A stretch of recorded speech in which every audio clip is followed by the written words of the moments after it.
बिस्मिल्लाहिर्रहमानिर्रहीम। अस्सलाम वालेकुम दोस्तों, I am Areed Saleem. Welcome to my YouTube channel Naval Orchid. कैसे हैं आप सब लोग? जी तो गाइस, आज हमने एक न्यू नावल स्टार्ट करना है। ये पहले अगर आपने मेरे चैनल नावल ऑर्चिड का सब्सक्राइब नहीं किया तो सब्सक्राइब कर लें और साथ में बेल आइकन प्रेस कर लें ताकि आने वाली वीडियो आपको मिलती रहे। अब तो मेरा दिल भी होने वाले जीजू से मिलने के लिए मचल रहा है। सज्जल की ज़ुबानी इज़्ज़त की तारीफ़ें सुनकर इशाल ने इश्तियाक से भरपूर लहजे में कहा, ऐसी बहुत गुड लुकिंग और वेल मैनर्ड है। सज्जल ने मज़ीद कहा, वो तो होना ही है। ताया जी ने मुंतखब किया। होने वाले दामाद को सोने पर सुहागा मौसूफ बैरून मुल्क से MBA की डिग्री लेकर लौटे। इशाल बिना देखे इज़्ज़त अफरीदी से मुतासर हो गई थी, जबकि सज्जल मुसलसल मुस्कुरा रही थी। मेरी मुलाकात तो शायद मंगनी की तकरीब में ही होगी। इशाल ने मायूसी से कहा, मंगनी में 4 दिन बाकी थे। ऐसी शाम को मुझे लेने आ रहे हैं, शॉपिंग पे के जाना है, सज्जल ने बताया। फिर तो मेरी मुलाकात पक्की है, इशाल ने जोश से कहा। मगर ये मुमकिन ना हुआ। इज़्ज़त अफरीदी के आने से पहले फरी खाला का बेटा शायान इसे अपनी गाड़ी में लेने के लिए आ गया। फरी खाला ने भांजी को बुलवाया था मिलने के लिए। मुबादा खाला से मिले बिना कराची लौट जाए। खाला ने इस दफ़ा भी इसका इस्तकबाल पुरजोश अंदाज में किया। इशाल इनकी लाडली भांजी थी। खाला ने दुपट्टा से लेके से सर पर जमाए रखा था। खाला को देखकर इसे मामा का बेबाक अंदाज और उड़िया लिबास याद आ गया। स्लीवलेस कसा हुआ ब्लाउज और डीप गला। कितना फ़र्क है दोनों बहनों में, इसने दिल ही दिल में सोचा। फिर सर झटक कर शयान की जानिब मतवज्जो हुई, जो भूख लगने की वजह से शोर कर रहा था। खाला के साथ वो भी किचन में आ गई। सज्जल कैसी है, खाला पूछ रही थी। वो खाला के साथ इसके बेडरूम में आके बेड पर लेटे लेटे खाला ने इससे ढेरों बातें की। बस नहीं पूछा तो अपनी बहन के बारे में कुछ नहीं पूछा।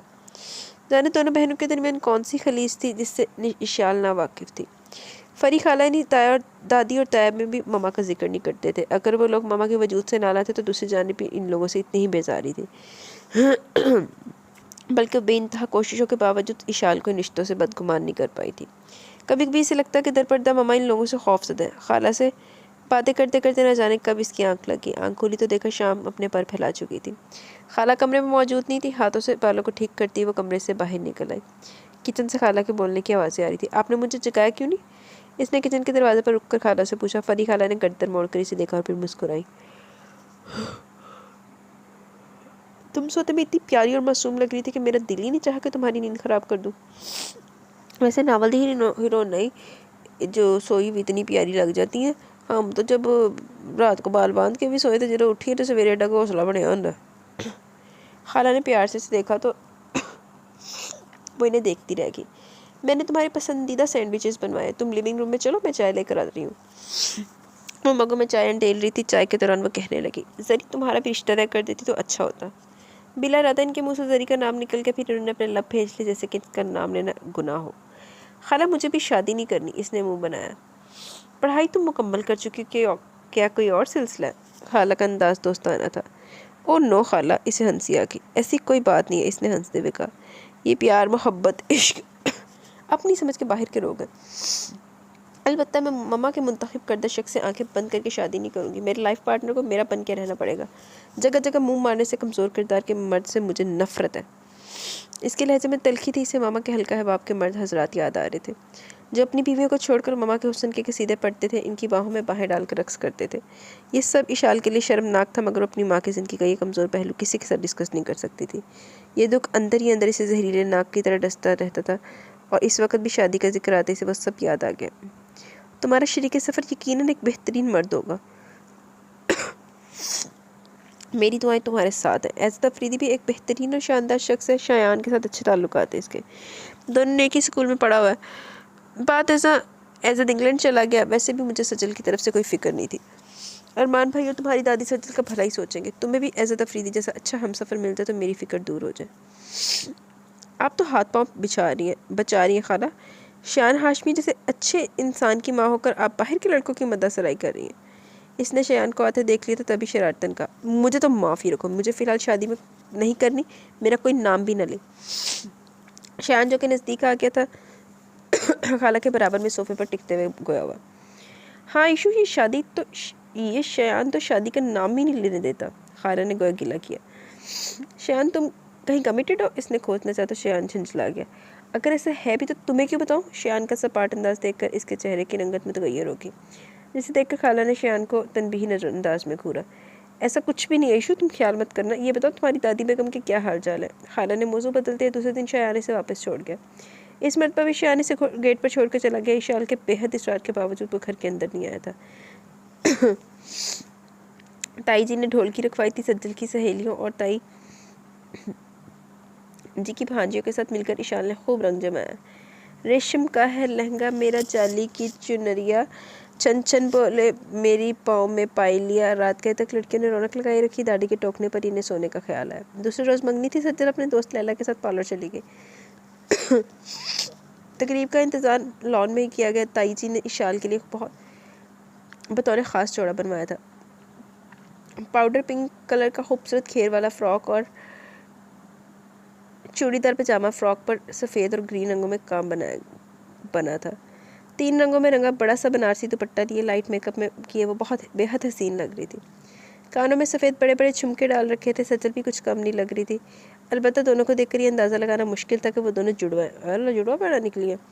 खाला मुकर्रर वक्त पर आ चुकी थी, पर आज भी शियाने ने गेट पर छोड़कर जा चुका था। शियान में कोई रोग लगा या खाला ने बताया कि वो किसी दूसरी जगह मधु है। लॉन में बेहद खूबसूरत स्टेज सजाया गया था। सज्जल और एज़द अफरीदी स्टेज पर एक दूसरे के पहलू में विराजमान थे।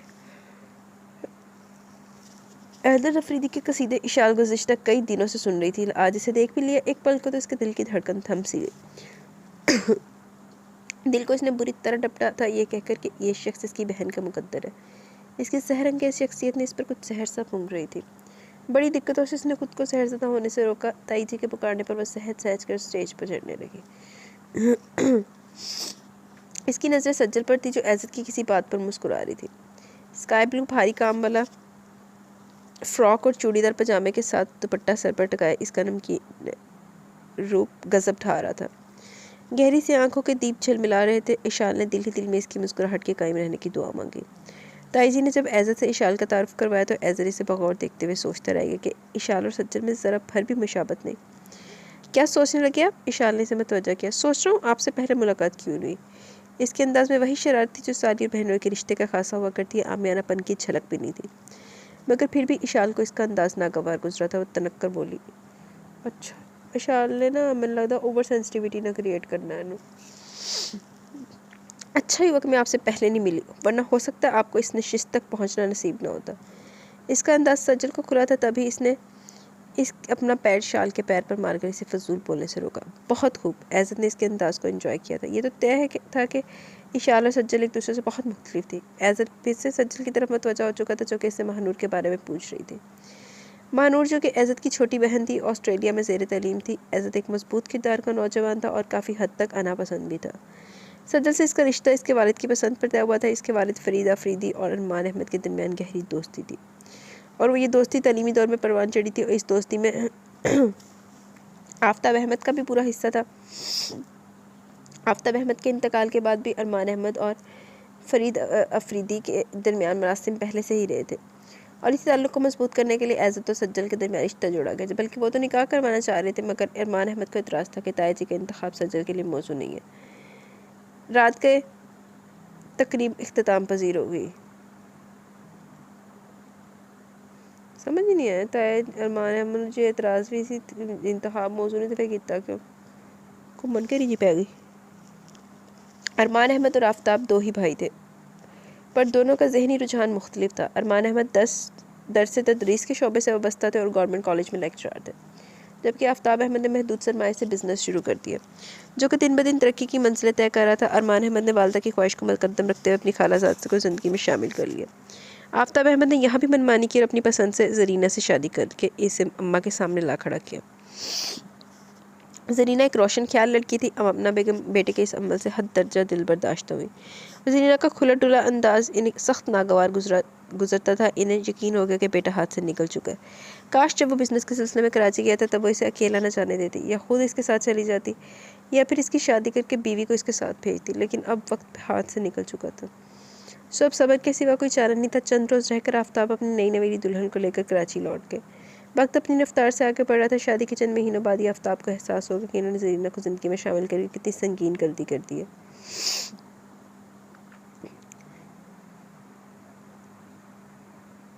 यार ये ना, यहाँ पे आई थिंक सो एक पेज मिस है, लेकिन 182 के बाद 183, एक मिनट रुकना, अच्छा, राइटर्स ने ना यहाँ पे एक सीन मिस कर दिया, तो वो यही सीन है कि उसकी माँ ने उसको बहुत कोशिश की रोकने की कि इशाल अपने ददियाल वालों से ना मिले, लेकिन इशाल नहीं टली। अच्छा, क्या कह रहा है वो? तो इसने हंगामा खड़ा कर दिया और इतना रोई कि बुखार चढ़ा दिया। वो दादी से मिलना चाहती थी, मजबूरन जरी को इसकी बात माननी पड़ी। तब से वो छुट्टियां दादी के पास ही गुजार रही थी। सज्जल अलबत्ता कम ही आती थी और इस बात का जरी को बहुत कलक था। अब भी शाल मंगनी के बहाने 15 दिन के लिए लाहौर पहुंच गई थी। शाल था उसे बस बहाना चाहिए सानू। इसने तकिए पर सर रखकर आंखें मूंद ली थी। बंद आंखों के पीछे वो दिलनशी चेहरा मुस्कुराने लगा। ए केड़ी आइटम है जिसकी सुनहरी आंखें लो देती रही थी। इसने फौरन आंखें खोल दी। हुश, वो सज्जल की बहन है, तुम्हारी मंगेतर की बहन।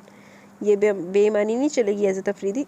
लो एज़त साहब पे साली तो लट्टू हो गए। इसने खुद को घिरका।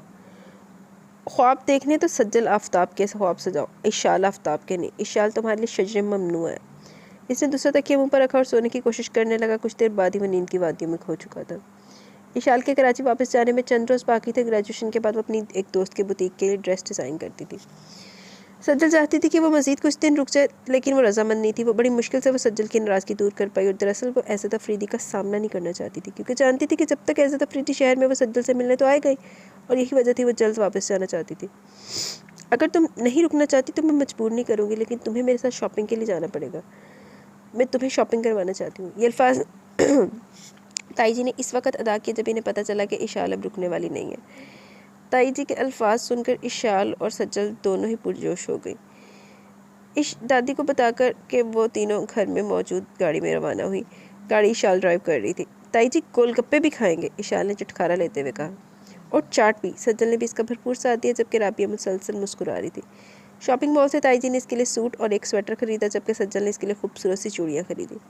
वैसी चूड़ियाँ इसने सज्जल को दिलवाई थी। ताई जी अब दादी के लिए शॉल ले रही थी, क्योंकि सर्दियों की आमद थी। सज्जल भी अपने लिए कार्डिगन देख रही थी, जबकि वो परफ्यूम्स वाले सेक्शन में आ गई और परफ्यूम्स चेक करने लगी।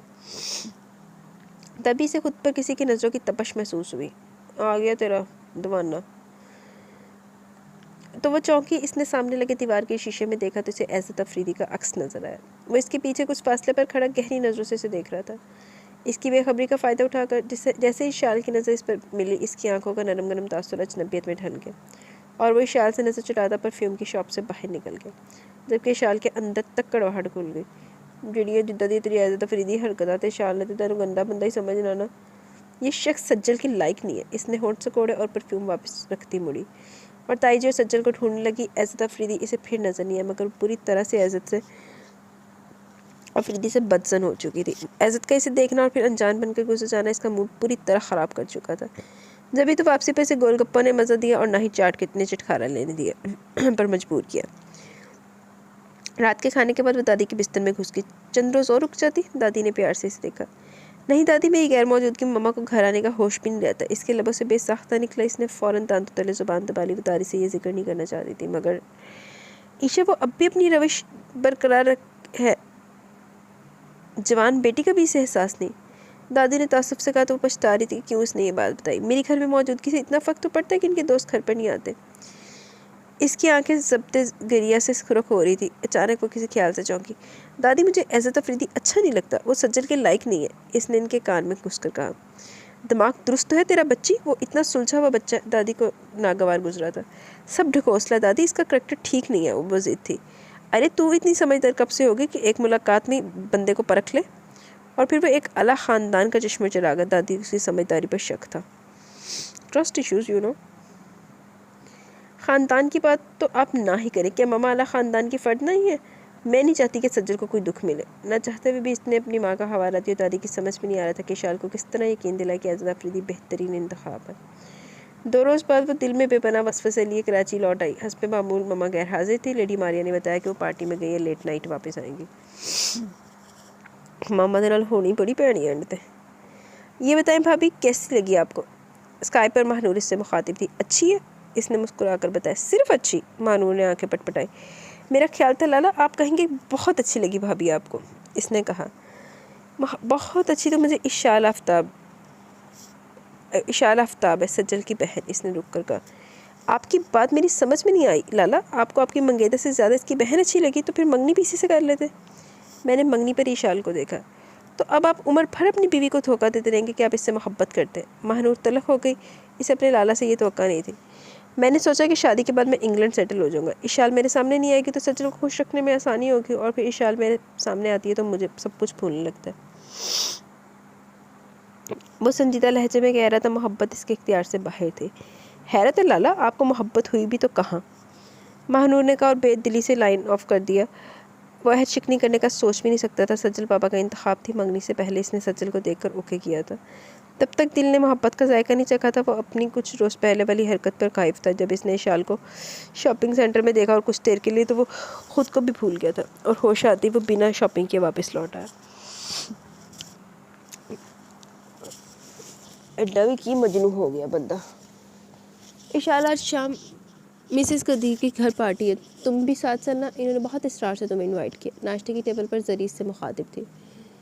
सॉरी मॉम, मुझे ऐसी जगह पर जाने से वहशत होती है जहाँ बहुत ज़्यादा हजूम हो, गहमा गहमी और फिर किस कदर बनावटी अंदाज में गाल से गाल मिलाकर मिलते हैं। इसने माजरत के साथ वजाहत भी कर दी। जरी ने इसे बहुत मोहब्बत थी। इख्तिलाफ राय के बावजूद बाप को तो वो कम उम्र में ही खो चुकी थी, पर जरी को खोना नहीं चाहती थी। जरी की एक्टिविटीज़ अक्सर इसे शर्मिंदा कर देती। माँ को तो पापकार होना चाहिए, और इतनी परहेजगार भी वो बिना किसी झिझक के बंदा माँ के आंचल में नमाज अदा करे। पर इसकी माँ में ऐसी कोई खूबी नहीं थी। फिर भी वो अपनी माँ से मोहब्बत करती थी, मगर इसकी एक्टिविटीज़ में इसका साथ नहीं दे सकती थी। तो तुम नहीं चलोगी? मॉम, मुझे सानिया की तरफ जाना है। इसकी कॉल आई थी, इसकी मामा हॉस्पिटलाइज है, इसने बताया। ओके डार्लिंग, मैं ऑफिस से लेट हो रही हूँ। वो इसका गाल थपथपाकर बैग संभालती हुई आगे बढ़ गई और वो इसकी पुश्त को देखती रह गई। वो भी इतनी स्मार्ट थी, अलबत्ता सिगरेट नोशी ने इनके होंठों को स्याह कर दिया था। मतलब दुनिया जहान दा सारे गंद इन्हें मारे हुए इस औरत ने, सारी जहान दी बुराइयां दे विच। यार अचानक आंटी को क्या वजह हॉस्पिटलाइज करना पड़ा? हॉस्पिटल की राहदारी में सानिया के साथ चलते हुए इसने पूछा। वो दोनों हॉस्पिटल के लॉन की सिम जा रही थी। सानिया की मम्मा इस वक्त सो रही थी, इनकी बहू इनके पास थी। परसों रात अदनान भाई ने बहस होगी इसी बात को लेकर, इनका बीपी शूट करके। सानिया की आंखों में नमी फैल गई। वो बहन भाइयों में सबसे छोटी थी और अपनी वालदा से नज़दीक भी थी। वो दोनों लॉन में बैठ बनी संगी बेंच पर बैठ गई। अस्पताल में इस वक्त काफ़ी चहल पहल थी। मरीजों और दिगर अफराद की आमदोरफ्त जारी थी। इशाल इस रुख से बैठी थी कि कॉरिडोर से बाहर आने वाले अफराद इसकी नज़रों से सामने से गुजरते हुए बाहर जा रहे थे। सानिया बता रही थी कि भाभी की वालदा अपने बेटे का रिश्ता इसके लिए लाना चाह रही थी। अमीर रजामंद नहीं थी, क्योंकि वह शख्स पहले एक बीवी को निपटा चुका था। आंटी की बीमारी का लिहाज करके शायद अदनान भाई दोबारा ये मौजू न छेड़े। इसने सानिया को इत्मीनान दिलाया, मगर खुद इसका सुकून रुखसत हो गया। कॉरिडोर से निकलते शख्स को पहचानने में से दिक्कत नहीं हुई। वो एज़द अफरीदी था। पेज के तो पुठा हो गया, 1 मिनट रुको। और वो तन्हा नहीं था, इसके साथ एक नाजुक अंदाम लड़की थी। इसने स्टाइलिश सूट पहन रखा था, चेहरे से वो बीमार नजर आ रही थी। इसे लगा कि इस लड़की को पहले भी कहीं देख चुकी थी, पर इसे याद नहीं आया कि इसने इस लड़की को कहाँ देखा था। इशाल पूरी तवज्जो से इन दोनों पर मरकूज हो चुकी थी। सानिया कह रही थी, इसे कुछ सुनाई नहीं दे रहा था। कितना धोखेबाज है इस शख्स, जहाँ लड़की देखी फिसल गया। न जाने कितनी लड़कियों से दोस्ताना है इसका। मैं इसे सज्जल की ज़िंदगी बर्बाद करने नहीं दूंगी। वो दिल ही दिल में सोचने लगी, मगर वो गाड़ी में जा चुका था। वो लड़की भी इसके साथ थी। वो खाली खाली नज़रों से सानिया को देखने लगी, जो अब भी कुछ कह रही थी। रात को वो सोने के लिए लेटी थी जब इसके सेल फोन पर कॉल आने लगी। इसने यस का बटन दबाकर कॉल रिसीव कर ली। दूसरी जानिब सज्जल के लिए कह रही थी कि इसे कराची वापस गई। इतने दिन हो गए और इसने एक मरतबा भी सज्जल को कॉल नहीं की। हाय 1 मिनट यार। सज्जल, आज मैं तुम्हें कॉल करने ही वाली थी। बिलीव मी, ये बताओ घर में सब कैसे हैं, और वो एज़द अफरीदी इनका क्या हाल है? इसने एक साथ इतने सवालात कर दिए। तुम कहती हो तो मैं मान लेती हूँ, घर में सब ठीक है और तुम्हें याद करते हैं। एज़द अफरीदी भी ठीक है। इसी हफ्ते पहले वो ज़रूरी काम से कराची गए थे, सज्जल ने बताया। इसके ज़रूरी कामों को तो मैं अब अच्छी तरह से जान गई। कहाँ ठहरे हुए जीजू? मुझे इनका एड्रेस दो, मैं इनसे मिलने भी जाऊँगी। अच्छा, सज्जल हंसती। एज़द का एड्रेस मैं तुम्हें सेंड कर दूँगी। काफ़ी देर सज्जल से बातें करने के बाद इसने फ़ोन बंद कर दिया और सोने की कोशिश करने लगी। इसने इरादा कर लिया था वो मौका निकाल कर एज़द से मिलने जाएगी। इसने तय कर लिया था कि इसे एज़द से क्या कहना है। सोचते सोचते इसे अंदाज़ा ही नहीं हुआ कि वो मुसलसल एज़द के बारे में सोच रही है। वो शख्स इसकी सोचों से किसी जौंक की तरह चिमट गया था। वो काफ़ी लेट सोकर उठी थी। नाश्ता इसने रूम में किया था। इस वक्त वो मैगज़ीन की वक्त तानी कर रही थी। इस दरवाज़ा खोलकर मुलाजमा दाखिल हुई और इसने सानिया की आमद का बताया तो इशाल ने सानिया को कमरे में भेजने का कहा। इसने अपने हुलिये पर नज़र डाली। वो रात वाली ड्रेस में थी। पहले सोचा कि लिबास तब्दील कर ले, मगर फिर काहली से बेड पर नीम दराज होगी और फिर इसे मैगज़ीन पर नज़र नज़र डाली। कॉलेज ऑफ होने के बाद अक्सर वो पेशतर सानिया की तरफ आ जाती थी, कभी वो भी सानिया की तरफ चली जाती थी। ओहो, दिल चाह रहा तुम्हें चूम लूँ। सानिया ने कमरे में दाखिल होने के बाद इसका जायज़ा लिया और फिर लोफराना अंदाज में इख्तियार किया, जिस पर इशाल झैम गई। बकवास बंद करो, बहुत बोलने लगी हो। ओ नहीं यार, तू वाकई क्या मत लग रही है। कैसे जहमत की, ये बताओ। इशाल ने मौजू बदला। तुम्हें बताया था कि मैडम आलिया रिटायरमेंट लेकर ऑस्ट्रेलिया जा रही है, इनसे मिलने चलो। मैं नहीं मानी, लेकिन तुम नहीं मानी, सो मैं आज इनसे मिलकर ही आ रही हूँ। वो तुम्हारा पूछ रही थी, अब तुम्हें ऐसी भी क्या मसरूफियत कि तुम उस्ताद से मिलने के लिए भी वक्त नहीं निकाल सकती। वो हमारी कॉलेज प्रिंसिपल है। सानिया इसके नज़दीक बेड पर बैठते हुए रिमोट उठा चुकी थी। देखूँगी यार, आज तो बिल्कुल दिल नहीं चाह रहा। इसने जमाई रोकी। कल ज़रूर चली जाना, सानिया ने ताकीद की। ओके, अब सर मत खाओ, चली जाऊँगी। क्या मंगवाऊँ तुम्हारे लिए? इसे सानिया की तवाज़ा का ख्याल है। मेरा ख्याल है कॉफ़ी ठीक रहेगी और साथ में सैंडविचेस भी। सानिया ने पैर समेट कर बेड पर रख लिया। इशारे इंटरकॉम पर मुलाजमा को हिदायत देने लगी। सानिया का फरमाइशी प्रोग्राम होता नहीं बद गया। इशाल दूसरे रोज़ सज्जल के बताए हुए एड्रेस पर गई तो वहाँ से मायूस लौटी।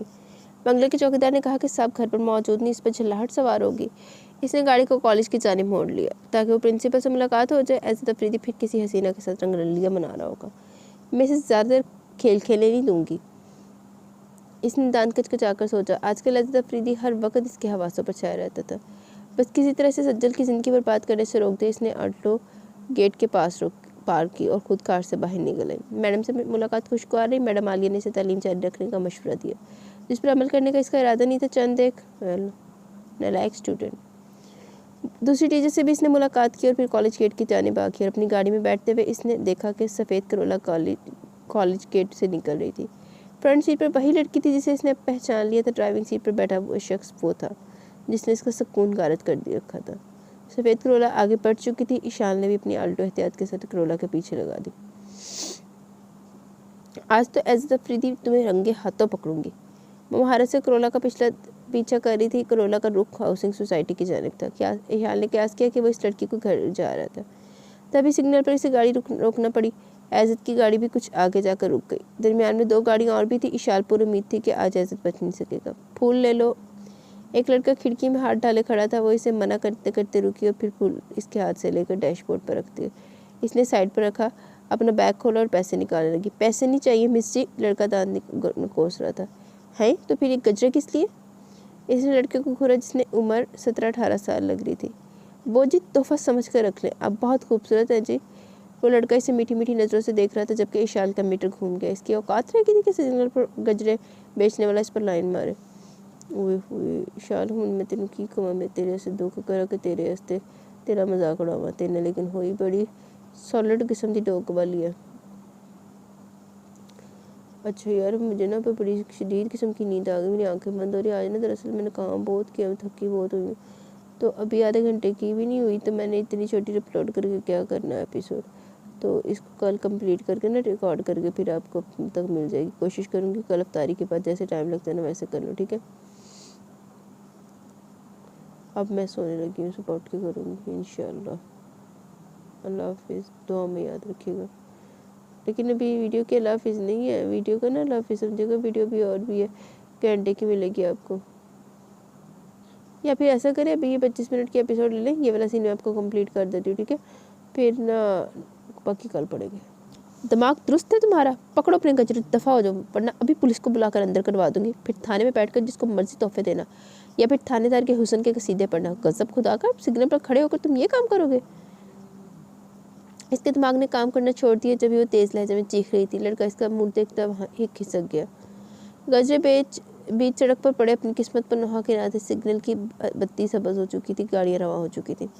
एक इशारे थी जो अब भी बड़बड़ा रही थी। अब सड़कों पर इस तरह की लव स्टोरी भी बनेगी, गजरे बेचने वाला लड़का और गाड़ी में बैठी हसीना। वो शायद मुसलसल बोलती रहती, मगर इसके आल्टो के पीछे खड़ी गाड़ी का हॉर्न मुसलसल बज रहा था। तो इसने अपने हवासों को यकजा किया और गाड़ी आगे बढ़ा दी। सड़क पर दूर दूर तक सफ़ेद करोला का नामो निशान तक नहीं था। इशाल के चेहरे की रंगत गम गुस्से के बायस सुर्ख हो रही थी। नकूश में तनाव महसूस हो रहा था। इसे समझ नहीं आ रहा था कि किस बात का ज़्यादा गलम करे, फूल बेचने वाले लड़के की हिम्मत पर या एज़त अफरीदी के बच निकलने पर। घर में हस्मे मामूल उल्लू बोल रहे थे। वो अभी कमरा बंद करके बैठ गई। रात का खाना भी इसने कमरे में खाया। मामा अब तक वापस नहीं आई थी। आज सुबह से इसके साथ कुछ ना कुछ गलत हो रहा था। सुबह मुलाजमा ने कपड़े प्रेस करते हुए इसके नए सूट का शर्ट जला दी। परफ्यूम स्प्रे करते हुए बोतल इसके हाथ से गिरकर टूट गई। फूल बेचने वाले ने लड़के की दीदा दलेरी ने इसका मज़ीद मूड ख़राब कर दिया। सोने पर सुहागा एज तफरीदी इस लड़की समेत बच निकला था। रात के 12 बजे थे और अब तक मॉम की वापसी नहीं हुई थी। वो बेकरारी से कमरे में यहाँ से वहाँ टहल रही थी। कुछ ख्याल आने पर इसने मॉम का सेल नंबर मिलाया जो कि हंसपे तो का बंद आ रहा था। अब अगर वह इनसे पूछेगी कि मॉम मोबाइल बंद क्यों आ रहा था तो वो जवाब में कहेंगी कि सिग्नल नहीं आ रहे थे या फिर बैटरी डाउन हो गई थी। रात के 2 बजे आफ्ताब मंजिल के गेट पर गाड़ी रुकने की आवाज़ सुनकर इशाल खिड़की का पर्दा सिरकाकर खड़ी हो गई। वो गाड़ी मामा की नहीं थी मगर इसमें से मामा ही बाहर आई थी और इन्हें सहारा देने वाले बाजू रिजवान गोरेचा के थे।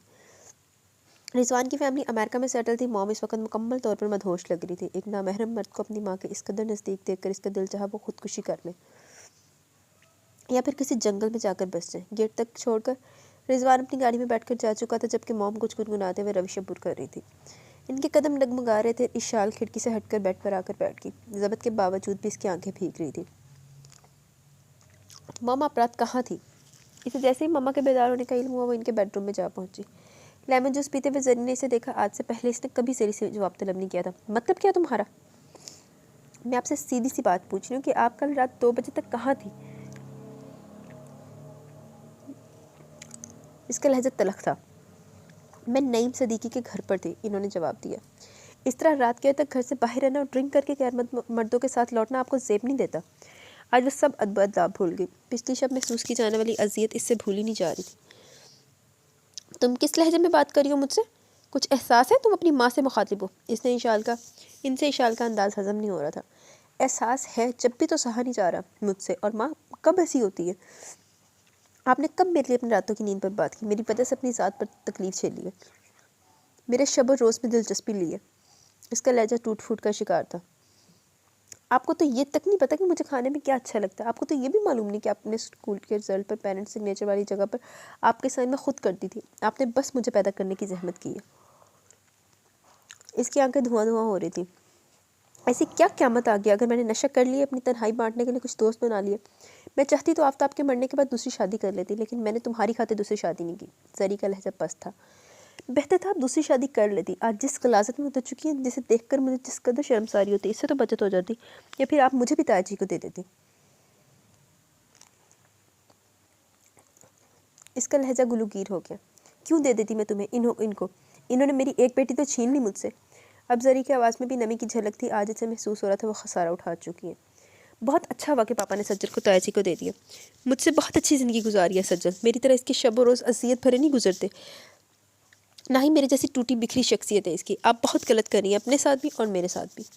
वो थके थके कदमों से जरी के कमरे से बाहर निकले, अपने कमरे में बंद होगी। अलबत्ता जरी मुकर्रर वक्त पर ऑफिस के लिए निकल गई थी और फिर रात भी इसकी वापसी जल्दी होगी। इसे एहसास हो गया था कि इसकी रविश इसे इशाल की मोहब्बत से भी महरूम कर देगी। तो जिद्दा ने करतूत है तो फिर रिस्पॉन्स भी लादा उदा नहीं मिलना ना।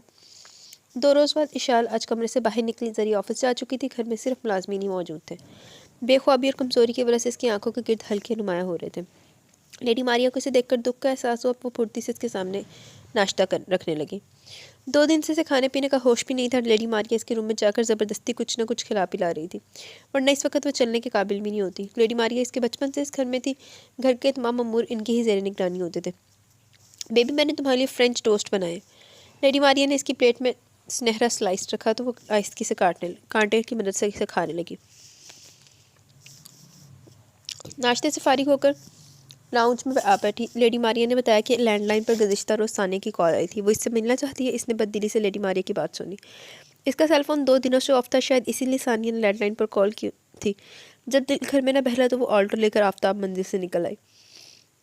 लेकिन इससे पहले इसने शावर लेकर ढंग के कपड़े ज़रूर पहन लिए थे। इसकी गाड़ी का रुख एक पार्क की जानिब था। वो कुछ देर के लिए तफक्कुरात को दिलो दिमाग से झटक देना चाहती थी। वो एक दरख्त की छाँव में बैठ गई। इस वक्त पार्क में आमदरफ्त बहुत कम थी।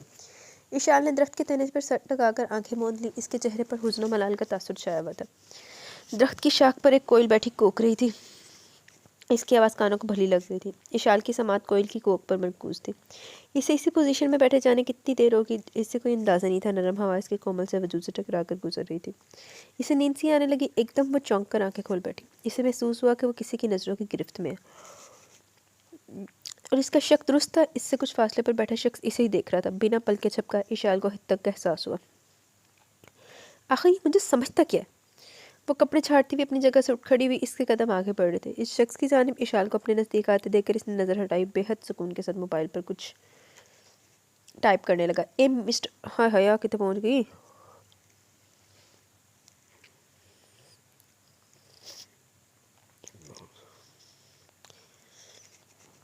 ए मिस्टर, मुझे तुमसे कुछ बात करनी है। वो इसके सर पर खड़ी थी।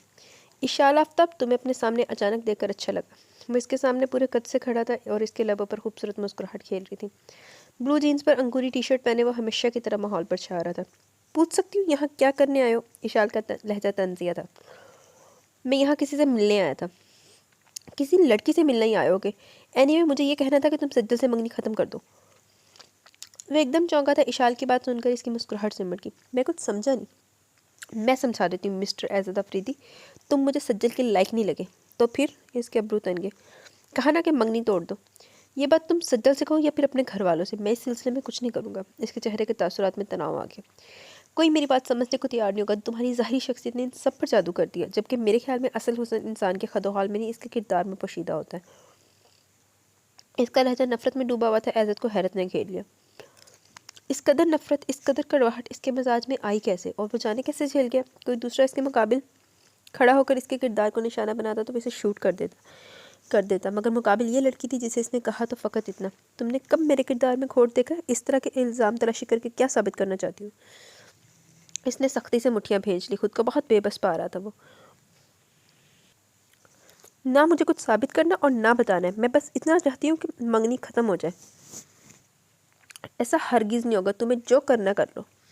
ऐसे ने एक लफ्ज़ पर जोर देकर कहा। मैं सज्जल को तुम्हारी नहीं बनने दूंगी। ईशान ने उंगली उठाकर इसकी जानिब इशारा किया और फिर वो सीढ़ियों पर मुड़ी और तेज कदमों से पार्क के गेट की जानिब बढ़ गई। वो होंठ पे इसकी पुश्त को घूरता रह गया। इसकी गाड़ी सानिया के घर की जानिब रवां थी। आज सानिया की मंगनी की तकरीब थी। इसका रिश्ता इसके लंदन पलट के रजन के साथ तय पा चुका था। इसकी गाड़ी ने भी आधा फासला तय किया था। इसकी तवज्जो बहकी डैशबोर्ड पर रखा। इसका सेलफोन वाइब्रेट करने लगा।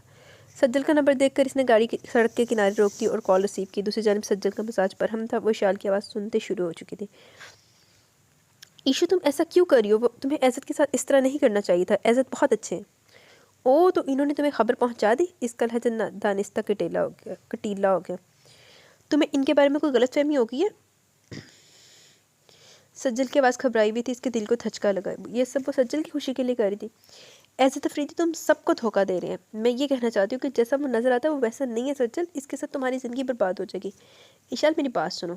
ऐसे ने जब मुझे फ़ोन किया तो पापा ने एक्सटेंशन पर सारी बात सुन ली। घर में बहुत टेंशन चल रही है। पापा बहुत गुस्से में थे।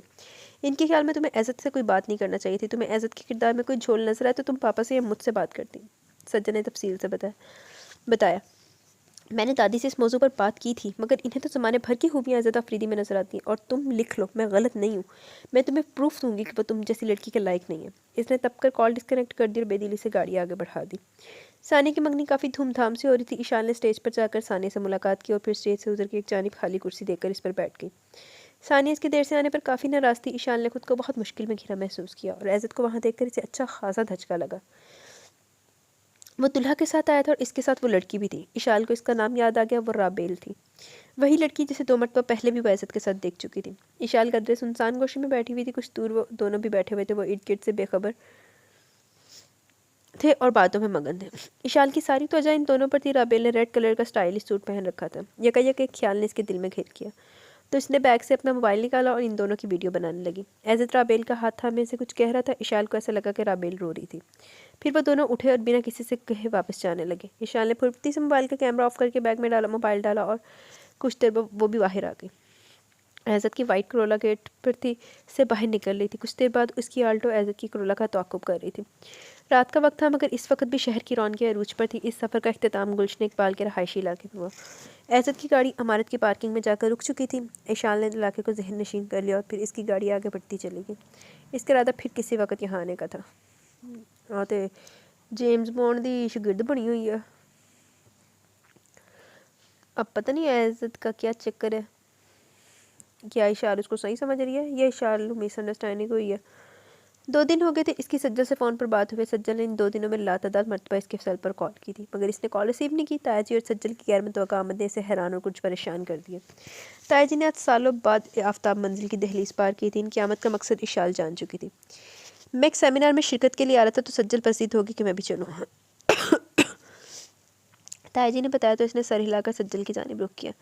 तुम तो अब इधर मेरे पास रुकोगी ना?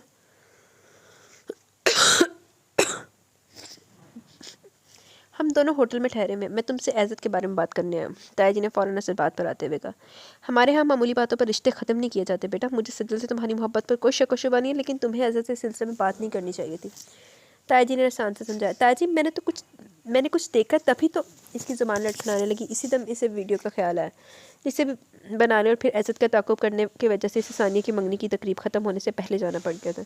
सानिया इस वजह से अब तक इससे खफा थी। ताया जी से माजरत करके वो अपने कमरे की जानिब भागी। ताया जी और सज्जल एक दूसरे को देख कर आ गए। 2 मिनट के वक्फे के बाद इशाल तेज़ कदमों से ड्राइंग रूम में दाखिल हुई। ये देखिए ताया जी, ये वीडियो मैंने कुछ दिन पहले बनाई है। इसने स्मार्टफोन ताया जी को थमाया। वीडियो देखते हुए ताया जी के चेहरे की रंगत पल पल बदल रही थी। ये देखिए ताया जी, ये वीडियो मैंने कुछ दिन पहले बनाई है। इसने स्मार्टफोन ताया जी को थमाया। वीडियो देखते हुए ताया जी के चेहरे की रंगत पल पल बदल रही थी। वीडियो ख़त्म होने के बाद इन्होंने स्मार्टफोन सज्जल को थमा दिया। अलबत्ता इनके चेहरे पर गहरी संजीदगी छाई हुई थी। मैं एज़त अफरीदी को इस लड़की के साथ एक से ज़ायद मरतबा देख चुकी हूँ। इस लड़की का नाम राबेल है। इन दोनों के दरमियान रिश्ते की नौयत क्या है ये मुझे मालूम नहीं। इशाल ने सज्जद की जानिब देख कर, जो कि 2 मिनट पर मुश्तमिल वीडियो देख चुकी थी।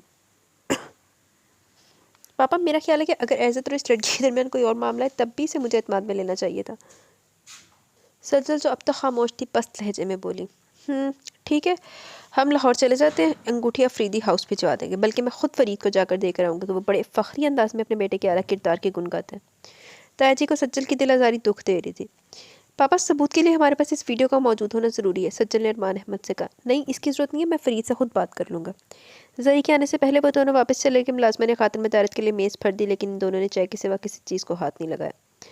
इशाल को लग रहा था जैसे सर से कोई बोझ सरक गया, फिर भी वो पुरसकून नहीं थी। एक बेचैनी सी थी जो वजूद में सरायत करके इस वाक़े के 1 हफ़्ते बाद मुलाजिम ने आकर बताया कि कोई इससे मिलने आया है। जब वो 10 मिनट बाद ड्राइंग रूम में पहुंची तो एज़त अफरीदी बेकरारी से ड्राइंग रूम के ऐन वस्त में टहल रहा था।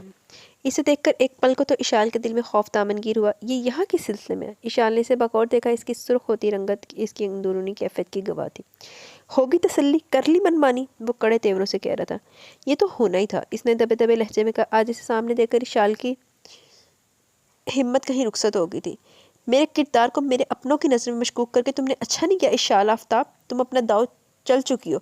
याद रखना, अब मैं अपना वार करूँगा, तुम सह नहीं पाओगी। इसकी हेज़ल ब्राउन आंखें सुर्ख हो रही थी।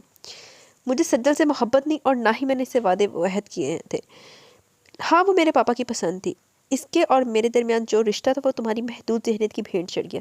मेरा दिल नहीं टूटा है, मेरे पंदार पर ज़रब लगी है। मेरी अना मजरूह है और तुम्हें इसकी सज़ा भुगतना होगी। वो तीर बरसा रहा था और इशाल खामोश खड़ी थी। बहुत जल्द हम फिर आमने सामने होंगे, पर इस वक्त तुम मुझसे इस तरह नज़र नहीं मिला पाओगी, ये मेरा वादा है। इसके बाद वो रुका नहीं था, खारजी दरवाजे की तरफ बढ़ गया। इशाल पर एक तेज़ नज़र डालकर इशाल एक सोफे पर गिर गई। मुझसे गलती तो नहीं हुई? जबकि कार ड्राइव करता हुआ एज़त 3 रोज़ पहले के मंजर में खो गया, जब बाबा जान ने इसे इमरजेंसी का कहकर हवेली बुलाया था। इस वक्त बाबा जान के कमरे में अम्मू जान के अलावा वो और बाबा जान मौजूद थे। एज़त अफरीदी, तुमने हमें किसी से नज़र मिलाने के काबिल नहीं छोड़ा। अरमान अहमद रिश्ता ख़त्म कर चुके हैं। वो तुम जैसे बदकिरदार शख्स के साथ अपनी बेटी ब्याह नहीं सकते। बाबा जान के सुर्ख सफ़ेद चेहरे पर गज़ब छाया हुआ था। मैं बदकिरदार नहीं हूँ बाबा। इसे जैसे बिच्छू ने डंग मारा था। अम्मा जान की आंखों में भी नमी तैर रही थी। आखिर मैंने किया क्या? इसने ज़बत की तनामे छोड़ दी थी। राबेल कौन है? क्या रिश्ता तुम्हारा इसके साथ? बाबा जान के अल्फाज इसके आसाब हिला गए। ओह खुदाया, इसने अपने बाल मुट्ठियों में जकड़ डाले। वो सोच भी नहीं सकता था कि कोई इसके और राबेल के रिश्ते को शक की निगाह से देखेगा। इसने सारा मामला शुरू से आखिर तक बाबा जान की गोशगुजार कर दिया कि कब इसने पहली बार राबेल को देखा। बाबा जान ने इसे बताया कि इशाल इसे राबेल के साथ कई मरतबा देख चुकी है और इसी ने इन दोनों की कोई वीडियो बनाकर अरमान अहमद को दिखाई है, जिसकी वजह से वो बदगुमान हो गए और इन्होंने रिश्ते से माजरत कर ली। तुम्हारी गलती यह है कि तुमने अपने घर वालों से इस मामले को खुफिया रखा। बाबा जान का लहजा स्पार्ट था। मैं जानता हूँ कि गलती मेरी है, लेकिन मुझे उम्मीद नहीं थी कि इशाल आफ्ताब इस हद तक चली जाएगी। वो बड़बड़ाया था। बाबा जान की नाराज़गी को लेकर भी परेशान था, लेकिन इसे उम्मीद थी कि इनकी खफकी जल्द दूर हो जाएगी और वह उम्मीद लेकर कराची लौटा है। इस वक्त गाड़ी ड्राइव करते हुए वो आइंदा का लाया हमल तैयार कर रहा था। पुत्र इशाल हुनी तो बच रही, क्योंकि उनकी गला तो लग रहा कि मुंडा ना वो है बेकसूर है। खाला के फ़ोन कॉल रिसीव करते इसे अंदाज़ा नहीं था कि इतनी अच्छी खबर सुनने को मिलेगी। खाला कह रही थी, मैंने सज्जल को शयान के लिए मांग लिया, अगले हफ्ते ही निकाह के इरादा है। इसकी मुबारक बात के जवाब में खाला ने निकाह का बताया। इनका लहजा पुरजोश था। इतनी जल्दी खाला? इसने चीख कर कहा। शान स्पेशलाइज करने अमेरिका जा रहा है, निकाह हो जाएगा तो कागजात बनवाने में आसानी रहेगी। रुखसतीन के जाने से पहले कुछ दिन पहले करवा लूँगी। खाला बहुत खुश लग रही थी। खाला, मेरा ख्याल था कि शयान किसी लड़की को पसंद करता है। इसे याद आया वो सज्जल को ही पसंद करता था, लेकिन इससे पहले कि मैं बात करती अरमान भाई ने इसका रिश्ता एज़त से तय कर दिया। फिर बिना कोई ठोस वजह बताए रिश्ता ख़त्म भी कर दिया। खैर, शयान की मुराद पर आई। एज़त के नाम पर इसे एज़त की हेज़ल ब्राउन आंखें याद आ गई, जिनमें इशाल के लिए पतले की आग दहक रही थी। कितनी सुर्ख थी इस रोज़ इसकी आंखें। खाला मुसलसल बोल रही थी, पर अब इसका ध्यान इज़्ज़त की तरफ चला गया था। हेलो इशाल, इशाल। खाला इसका नाम पुकारती रही थी। जी खाला। वो हाल में वापस लौटी। तुम कब आ रही हो? मैं जल्द आने की कोशिश करूँगी। इसने कुछ देर मज़ीद बात करके राब्ता मनक़ता कर दिया। महानूर MBA कंप्लीट करके वतन लौट आई थी और इन दिनों वो कराची में एज़त के घर पर थी। दोनों बहन भाई रात के खाने के बाद सड़क पर वॉक करने निकले थे। और सुनाइए लाला, इशाल आफ्ताब का क्या हाल है? तुम्हें अम्मो जान से सारे मामले का इल्म तो हो ही गया है। इसने रुककर सिगरेट सुलगाया। इशाल का जिक्र आते इस आंखों से वहशत से झांकने लगी थी। महानूर ने स्ट्रीट लाइट्स की रोशनी में से बगौर देखा। अम्मो जान बता रही थी कि अरमान अंकल ने सज्जल का रिश्ता इसकी खाला के बेटे से तय कर दिया, और जो कुछ आपके साथ हुआ इसकी तनहा जिम्मेदार इशाल नहीं है। लाला, मैं इससे मिलना चाहती हूँ। नूर के लहजे में इश्तियाक झलक रहा था। बहुत जल्द तुम्हारी ये ख्वाहिश पूरी हो जाएगी। मैं समझी नहीं लाला। मैंने तय किया कि मैं इशाल आफ्ताब से शादी करूंगा। जिस बद किरदार इंसान से अपनी बहन को दूर करना चाहती थी, इसी के साथ जब सारी ज़िंदगी बसर करना पड़ेगी, तब इसे मालूम होगा कि इसने मुझ पर इल्ज़ाम लगाकर कितनी बड़ी भूल की है। इसने कदम आगे बढ़ा दिए थे तो महानूर ने भी इसकी पैरवी की। जिनसे मोहब्बत और लाला, इसे तकलीफ़ देना आसान नहीं होता। महानूर इसकी कैफियत समझ नहीं पा रही थी। मोहब्बत? वो तो दिल के किसी कोने में सो गई है। अब तो बस बदले की आग है जो दिल की सरजमीन को फूंक रही है। इसकी वजह से मुझे जिस जिल्लत का सामना करना पड़ा, तुम नहीं जान सकती महानूर। मैं अपने अंदर बाबा जान का सामना करने की हिम्मत नहीं पाता। सिर्फ यही नहीं, मुझे तो राबेल के सामने जाने की भी हिम्मत नहीं है। हालांकि इसे सारे किस्से का इल्म नहीं है, लेकिन मैं राबेल से मिलने के बारे में सोचता हूँ तो मुझे याद आने लगता है कि ईशान ने मेरे और राबेल के रिश्ते को किस नज़र से देखा है और फिर सबके सामने बुरा बनाकर पेश किया। मैं इसे माफ़ नहीं करूँगा। इसने आखिरी कश लगाकर सिगरेट एक जानिब उछाल दिया। लेकिन लाला, जाने कि महानूर का दिल इशाल का कसूरवार नहीं मान रहा था, मगर एज़त इसकी वकालत में कुछ सुनने को तैयार नहीं था। सो महानूर की बात काट कर बोला, वापस चले महानूर, मुझे एक फ़ाइल पर काम करना है। मैंने यहाँ एक फ़र्म के साथ पार्टनरशिप में नया बिजनेस शुरू किया। इसने बताया। पार्टनरशिप क्यों लाला? हमारे पास सरमाए की कमी तो नहीं है? महानूर हैरत से पूछने लगी।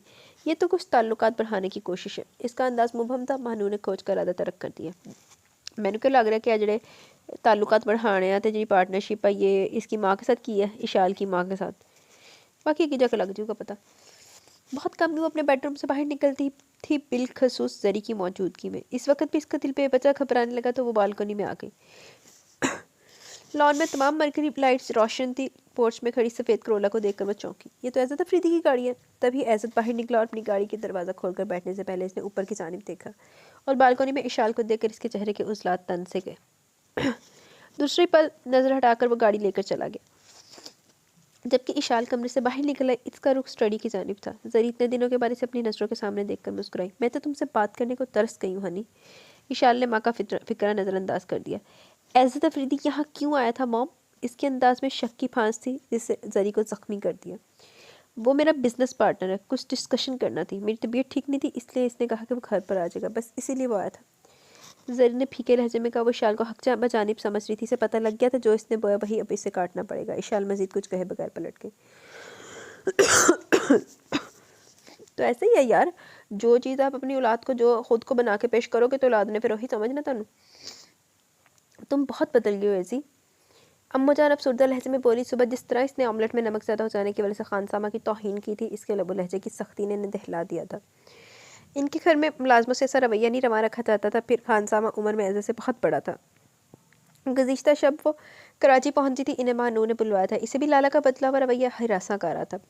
वो तो बहुत नरम मिजाज था, बहुत सुलझा हुआ, हर किसी की तकलीफ को महसूस करने वाला। आपका वहम है, इसने टाला। तुम भूल नहीं सकते, सज्जल दुनिया की आखिरी लड़की तो नहीं थी। वो इनका लाडला बेटा था और इकलौता भी। इसकी पैदाइश के वक्त पेचीदगी हो जाने के बायस डॉक्टर्स ने इसकी ज़िंदगी से मायूस हो गए थे। पूरा अफरीदी ख़ानदान इसकी ज़िंदगी के लिए दुआ गो था। वो फरीद अफरीदी और किश्माला की पहली औलाद था। कई दिन अंडर ऑब्जर्वेशन रहने के बाद वो सेहत याब हुआ था और इसकी ज़िंदगी की नवीद पाकर अफरीदी हाउस में ज़िंदगी की लहर दौड़ गई। वो 10 साल का हुआ था और महानूर 6 साल की, तब फरीद अफरीदी के छोटे भाई नवीद अफरीदी और इसकी अहलिया एक हादसे में ज़िंदगी की बाजी हार गए। और ऐसे में किशपाला ने देवर के बेटों हदीद और अदीद को भी अपनी ममता की निगाह में समेट लिया। हदीद उम्र में ऐसे से 2 साल छोटा था और महानूर से मनसूब था, जबकि अदीद महानूर का हम उम्र था। दोनों भाई तालीम से फरागत के बाद पेशावर में अपना ख़ानदानी कारोबार संभाल रहे थे। एज़त का रवैया इनसे छोटे भाइयों जैसा था। तुम कोई जवाब क्यों नहीं दे रहे? इन्होंने से झंझोड़ा। वो दोनों इस वक्त लाउंज में मौजूद थे और एज़त सोफे पर इनकी गोद में सर रखे आंखें मूंदे लेटा था। अम्मूजान प्लीज़, मुझे नींद आ रही है। इसने अपना दाहिना बाजू आंखों पर रख लिया।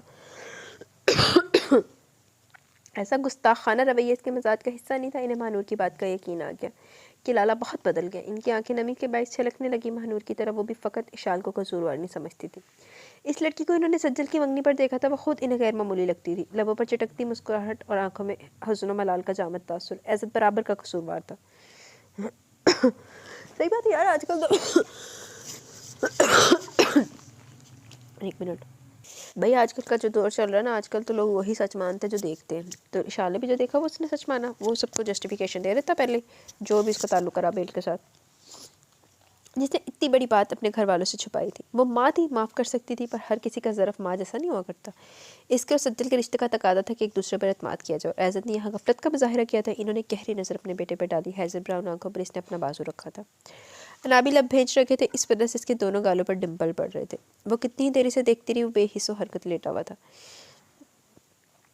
कोई हाल नहीं वैसे बंदा ना, ਹੁਣ जो हो गया सी होना सी वो हो गया। ਹੁਣ ਦੂਜੇ ਦੇ ਸਿਰ ਤੇ ਕਿਉਂ ਸਾਨ ਚੜਦਾ ਪਿਆ? चल तेरा क्लैश जो भी है इशाल दे नाल है ना, खान सामा ने तेरा की बिगाड़िया? खान सामा के सिर ते भी सान चढ़ी जाता, कभी किसी के सिर ते कभी किसी के सिर ते। लेडी मारिया टेलीफोन चीख रहा है, इसने लाउंज से जोरदार आवाज़ में कहा। यस बेबी, लेडी मारिया इसे जवाब देती हुई टेलीफोन स्टैंड तक आई और रिसीवर उठाकर बात करने लगी, जबकि वो बददस्तूर अपने सेल पर टेम्पल रन खेलने में मसरूफ़ थी। बेबी, लेडी मारिया इसके नज़दीक खड़ी हुई। क्या हुआ, किसका फ़ोन था? इसने नज़र उठाई। लेडी मारिया परेशान लग रही थी। मैम हॉस्पिटल में बेबी, इनकी तबीयत बिगड़ गई थी, इसलिए रज़ा साहब मैनेजर इन्हें हस्पताल ले गए थे। इनकी कॉल थी, वो कह रहे हैं कि मैम के लॉकर में इनकी मेडिकल रिपोर्ट्स रखती हैं, वो अस्पताल भिजवा दें। मोम को क्या हुआ है? वो झटके से उठ खड़ी हुई। वो कुछ अरसे से ज़ेरे इलाज है। लेडी मारिया ने नज़र चुराई। वो जरी के वफादार मुलाजमीन में शामिल थी। इस सब जाने क्यों इशाल को कुछ गलत होने का एहसास हुआ। वो तेज़ी से सीढ़ियाँ फलांगती ऊपर पहुंची थी। मॉम के बेडरूम में पहुंचकर पहले इसने लॉकर की चाबियाँ ढूंढी, जो इसे बेड की साइड दराज में मिल गई। लॉकर में कई फाइलें रखी हुई थी, जेवर और नकदी भी थी। मुतल्लिका फ़ाइल ढूंढने में इसे ज़्यादा वक्त दिक्कत नहीं हुई। नीले रंग की फ़ाइल निकाल के इसने लॉकर बंद किया और खड़े खड़े फ़ाइल खोलकर देखने लगी। वो मामा के मेडिकल टेस्ट की रिपोर्ट्स थी, जिन पर पिछले माह की तारीख दर्ज थी। ओह खुदाया! इसे चक्कर आने लगे तो वो गिरने से बचने के लिए ज़मीन पर बैठ गई। मम्मा ने इतनी बड़ी बात मुझसे छुपाई। वक्त गुजरने का एहसास होते हुए अपनी जगह से उठी और तेज़ कदमों से सीढ़ियाँ फलांगती हुई लाउंज में आ गई, जहाँ लेडी मारिया इसी जगह खड़ी थी जहाँ वो इन्हें कुछ देर पहले छोड़कर गई थी। इसके चेहरे की मुतगय्यर रंगत देखकर वो जान गई कि मैम जो राज बेबी से खुफिया रखना चाहती थी, वो बेबी पर आश्कार हो गया चुका है। लेडी मारिया, मैं हॉस्पिटल जा रही हूँ। फाइल के अलावा इसने अपना बैग लिया और बाहर आ गई। रैश ड्राइविंग करते हुए वो अस्पताल पहुंची। रज़ा अंकल इसे अस्पताल की राहदारी में मिल गए थे। रज़ा साहब का साथ इनकी फर्म के साथ और घर के साथ बहुत पुराना था। वो आफ्ताब अहमद के दोस्त भी थे। अंकल, अब मॉम की तबीयत कैसी? फ़ाइल इनकी जानिब बढ़ाते हुए इसने बेकरारी से पूछा। मैडम, अब पहले से बहुत बेहतर है। इशाल, मैं फ़ाइल डॉक्टर को दे आऊँ। वो डॉक्टर के रूम की जानिब बढ़ गई। वो राहदारी में खड़ी रही। इसे नहीं मालूम था कि मॉम कहाँ है, और जब वो इनसे मिली तो वो सारा गुबार धुल गया जो इसके दिल में अपनी माँ के खिलाफ था। याद था तो फ़कत इतना कि वो इनसे बहुत मोहब्बत है और इन्हें खोना नहीं चाहती। मॉम, अब आपकी तबीयत कैसी है? वो इनके बेड के नज़दीक आ गई। तुम परेशान ना होनी, मैं अब ठीक हूँ। जरी ने इससे नज़र चुरा कर कहा। आप चाहें तो शाम तक पेशेंट को घर ले जा सकते हैं। डॉक्टर के मुखातिब रज़ा साहब थे। डॉक्टर, मैं घर जाना चाहूँगी। जरी बोल पड़ी थी। डॉक्टर अशरफ सारी लाकर इनकी फ़ाइल पर छुप गए। शाम को रज़ा अंकल दोबारा ऑफिस चले गए, जबकि वो मामा के साथ लेकर घर आ गई। तब से वो इनके कमरे में इनके पास बैठी थी, मगर कुछ भी पूछने के लिए वो हिम्मत मस्तमा नहीं कर पा रही थी। जरी इसकी हिचकिचाहट को महसूस कर रही थी, मगर खुद इसकी कैफियत भी मुख्तलिफ नहीं थी। इसी दिन के खौफ ने इसकी नींदें उड़ाई हुई थी। तुम इतनी परेशान क्यों हो गई हो? जिस तरह बिना सोचे समझे मैं अपने नफस की भूख मिटाती रही हूँ, ये तो होना ही था। इसके लहजे में इस्तज़ाइया था। आपके साथ ही क्यों? शाल के आंसू इसके हाथों पर गिर रहे थे। इसका दिल बुरी तरह भरा है। मेरे गुनाह बहुत बढ़ गए हैं। जब भी तो मुझे कहाँ मालूम था कि सलमान दानिश, वो नौजवान गुलकार, याद है तुम्हें, जिसकी 6 माह पहले डेथ हुई, ये उसी का तोहफा। वो खुद पर हंसी। इसके मरने के बाद मुझे पता चला कि इसका HIV पॉजिटिव था। न जाने कितनी औरतों को तोहफा देकर मरा। इसके लहजे में तहकीर थी। जरी की बात सुनकर इसकी नज़रें ज़मीन पर गड़ गई थी। मम्मा आप इंग्लैंड जाकर अपना इलाज करवाएं। हाँ मैं भी यही सोच रही हूँ, जरी ने मध्यम लहजे में कहा। मैम आपसे एज तफरीदी मिलने आए हैं। इतने में नाहिद ने आकर बताया वो जरी की खास मुलाजमा थी, जरी के साथ इशाल भी चौंकी थी इस इत्तला पर। इधर ही भेज दो, जरी ने कहा तो इशाल उठ खड़ी हुई। मॉम आप अपने मेहमान से मिलिए, मैं अपने रूम में जा रही हूँ, वो कहती हुई तेजी से कमरे से निकल के वैदत का सामना नहीं करना चाहती थी। इस तरह का तो होता है फिर इस तरह के कामों में, जब आप एक अल्लाह की बनाई हुई हदूद को क्रॉस कर रही हो, गुनाह कर रहे हो, गुनाह कबीरा आप कर रहे हो, तो फिर उसका रिजल्ट कुछ ना कुछ तो निकलना ही है ना। अम्मा जान आपसे एक ज़रूरी बात करनी है। वो रात के खाने के बाद इनके कमरे में चला है। हाँ कहो बेटा। इन्होंने सुबह का अखबार एक जानिब रख दिया। मैं चाहता हूँ कि आप बाबा जान से इजाज़त ले लें और फिर मैडम जरी आफ्ताब से इनकी बेटी के रिश्ते के सिलसिले में बात करें। वो सोफे पर बैठने के बाद संजीदगी से गोया। इनकी बेटी है? कौन? इनकी बेटी है कौन? इशाल? अम्मा जान का अंदाज सवालिया था। जी, इसने मुख्तसरन कहा। तुमने सोच समझ कर फैसला किया इज़्ज़त? वो इसकी आंखों में कुछ खोज रही थी। जी मैंने अच्छी तरह सोच लिया, मैं इशाल से ही शादी करूंगा। इसका लहजा स्पार्ट था। अगर तुम्हारे बाबा जान ना माने फिर भी मैं इशाल से शादी करूंगा। मैंने सरसी से मैडम सरी से जिक्र तो कर दिया। इशाल खुद ना मानी फिर? अम्मू जान ने ख्याल जाहिर किया। मैडम जरी किसी खतरनाक बीमारी का शिकार हो गया, मुझे तफसील नहीं मालूम, इतना पता कि वो इलाज के लिए बाहर जा रही हैं। जाने से पहले वो इशाल की शादी करके जाएंगे, इससे मैं पूरी उम्मीद हूँ। इसका उखड़ उखड़ रवैया इन्हें पावर करवा रहा था कि इनका इज्जत कहीं खो गया। वो ऐसा तो नहीं था। इसे सबका ख्याल रहता था। बुजुर्गों की दिल आज़ारी तो इसने कभी नहीं की थी। एक हादसे ने इसे किस कदर कठोर बना दिया था। एक लड़की से इसकी ज़िंदगी की रंगीनियाँ छीन लेना चाहता था वो। मैं कल ही तुम्हारे बाबा जान से बात करती हूँ, इन्होंने पसमुर्दा लहजे में कहा, जिसे फुर्सत से इज़्ज़त ने महसूस किया, लेकिन वह सर झटक कर कमरे से बाहर निकल गया, जबकि अम्मा जान इसके सुकून के लिए दुआ करने लगी। अर्दना पागल हो गया। एजन में जेनी मसला हो गया। वो ईगोइस्टिक एडी एज दी ईगो तो चोट पई ना जेड़ा एजत साहब को ना हुन अनाह दे मारे हुए ना, देखो क्या क्या करता है। जरी कुछ देर पहले ऑफिस से लौटी थी। इशाल ने इसे ऑफिस जाने से रोकने की कोशिश की, पर जरी का कहना था वो सब कुछ छोड़कर घर नहीं बैठ सकती। मम्मा आज खाला का फ़ोन आया था, अगले हफ्ते सज्जल और शियान की शादी हो रही है। वो दोनों इस वक्त रात का खाना खा रही थी। इशाल अपनी निगरानी में जरी के लिए परहेज़ी खाना बनवाती थी। तुम कब तक जाओगी? जरी ने रोटी का नवाला तोड़कर पूछा। मैं नहीं जा रही, इसने बेनियारी से जवाब दिया। क्यों? जरी को छंबा हुआ। बस मैं आपको छोड़कर नहीं जाऊँगी। और फिर इसने बातें धुई छोड़ दी और सलाद खाने लगी। जरी से बकौर देख रही थी। कोई और बात भी है? जरी ने पूछा। बस आपकी तबीयत का ख्याल है। मैंने सज्जल को कॉल करके आपकी तबीयत का बताया था, पर उसने कोई तवज्जो नहीं दी और ना ही दोबारा कॉल करके पूछा। इसने बताया तो जरी के हलक में नवाला अटकने लगा। तुमने बता दिया कि मुझे HIV पॉजिटिव है? इसने पानी के घूंट भर कर कहा। नहीं, मैंने बस ये बताया कि आपकी तबीयत ज़्यादा ख़राब है। इसने कहा तो जरी ने तवील सांस लिया। मुझे तुमसे एक बात करनी थी। जरी ने खाना ख़त्म करके नैपकिन से मुंह साफ किया तो इसने सवालिया नज़र से जरी को देखा। तुम्हारा एक रिश्ता आया हुआ है, मैं सोच रही थी कि तुमसे बात कर लूँ। ऐसे तो प्रीति ने तुम्हारे लिए बात की है, बाज़ाब्ता तौर पर तो इसकी वालदा आएंगी रिश्ता लेकर। मुझे अच्छा लगता है वो तुम्हारे लायक है। वो मुझे इंग्लैंड जाने के बाद बिज़नेस की फ़िक्र भी नहीं होगी, मेरा दामाद हैंडल कर लेगा और फिर मेरा सब कुछ तुम्हारा ही तो है। जरी अपनी धुन में बोली जा रही थी, जबकि इसके सर में धमाके हो रहे थे। ऐसा लग रहा था जैसे पूरा वजूद सैकड़ों टुकड़ों में बट गया हो। मॉम प्लीज़ आइंदा से सोचेगा भी मत, मैं इससे शादी नहीं कर सकती। वो कुर्सी खिसका कर उठी और तेज़ कदमों से सीढ़ियों की जानिब बढ़ने लगी। ईशु मेरी बात सुनो, तुम ऐसा क्यों कह रही हो? मैं इसे बहुत अच्छी तरह जानती हूँ। वो हमारी क्लास का होते हुए भी दिगर मर्दों से बहुत मुख्तलिफ है। मैं इसे परख चुकी हूँ। इस वक्त जरी के अल्फाज ने जिस कदर इसे अजियत पहुँचाई थी, इसे वो कभी लफ्ज़ों में बयान नहीं कर पाएगी। इसने सोचा और फिर मुड़कर जरी को देखा। इसकी सज्जल से मंगनी हुई थी। इसका लहजा सपाट था। मुझे वो सब कुछ बता चुका है। मैं तुम्हें कह रही हूँ कि तुम्हें गलत फहमी हुई थी। वो लड़की राबेल तो मम्मा लीव दिस टॉपिक, मैंने आपसे कहा कि मैं इससे शादी नहीं करूँगी। इसने चीख कर कहा और तेरी से चिड़ियाँ तय करने लगी। ऐसे तफरीते तो ये था तुम्हारा वार, मुझे मेरी ही नज़रों में गिराना चाहते हो, पर ये इतना आसान नहीं है। मैं मम्मा के हाथों में कठपुतली नहीं बनूंगी। तुम्हें कामयाब नहीं होने दूंगी, ना ही तुम मम्मा को मज़ीद बेवकूफ़ बना सकोगे। वह कमरे में बेकरारी से टहल रही थी। ऐसा लगता था जैसे इसके कदमों में अंगारे बिछे हों।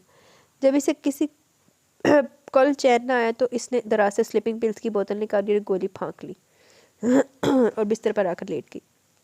इसे सहारे के बगैर नींद आती भी कैसे? आंखें बंद करती तो कभी जरी गैर मर्दों के गले का हार बनी नजर आती, तो कभी जरी की बीमारी का ख्याल इसके दिल को सहमा देता।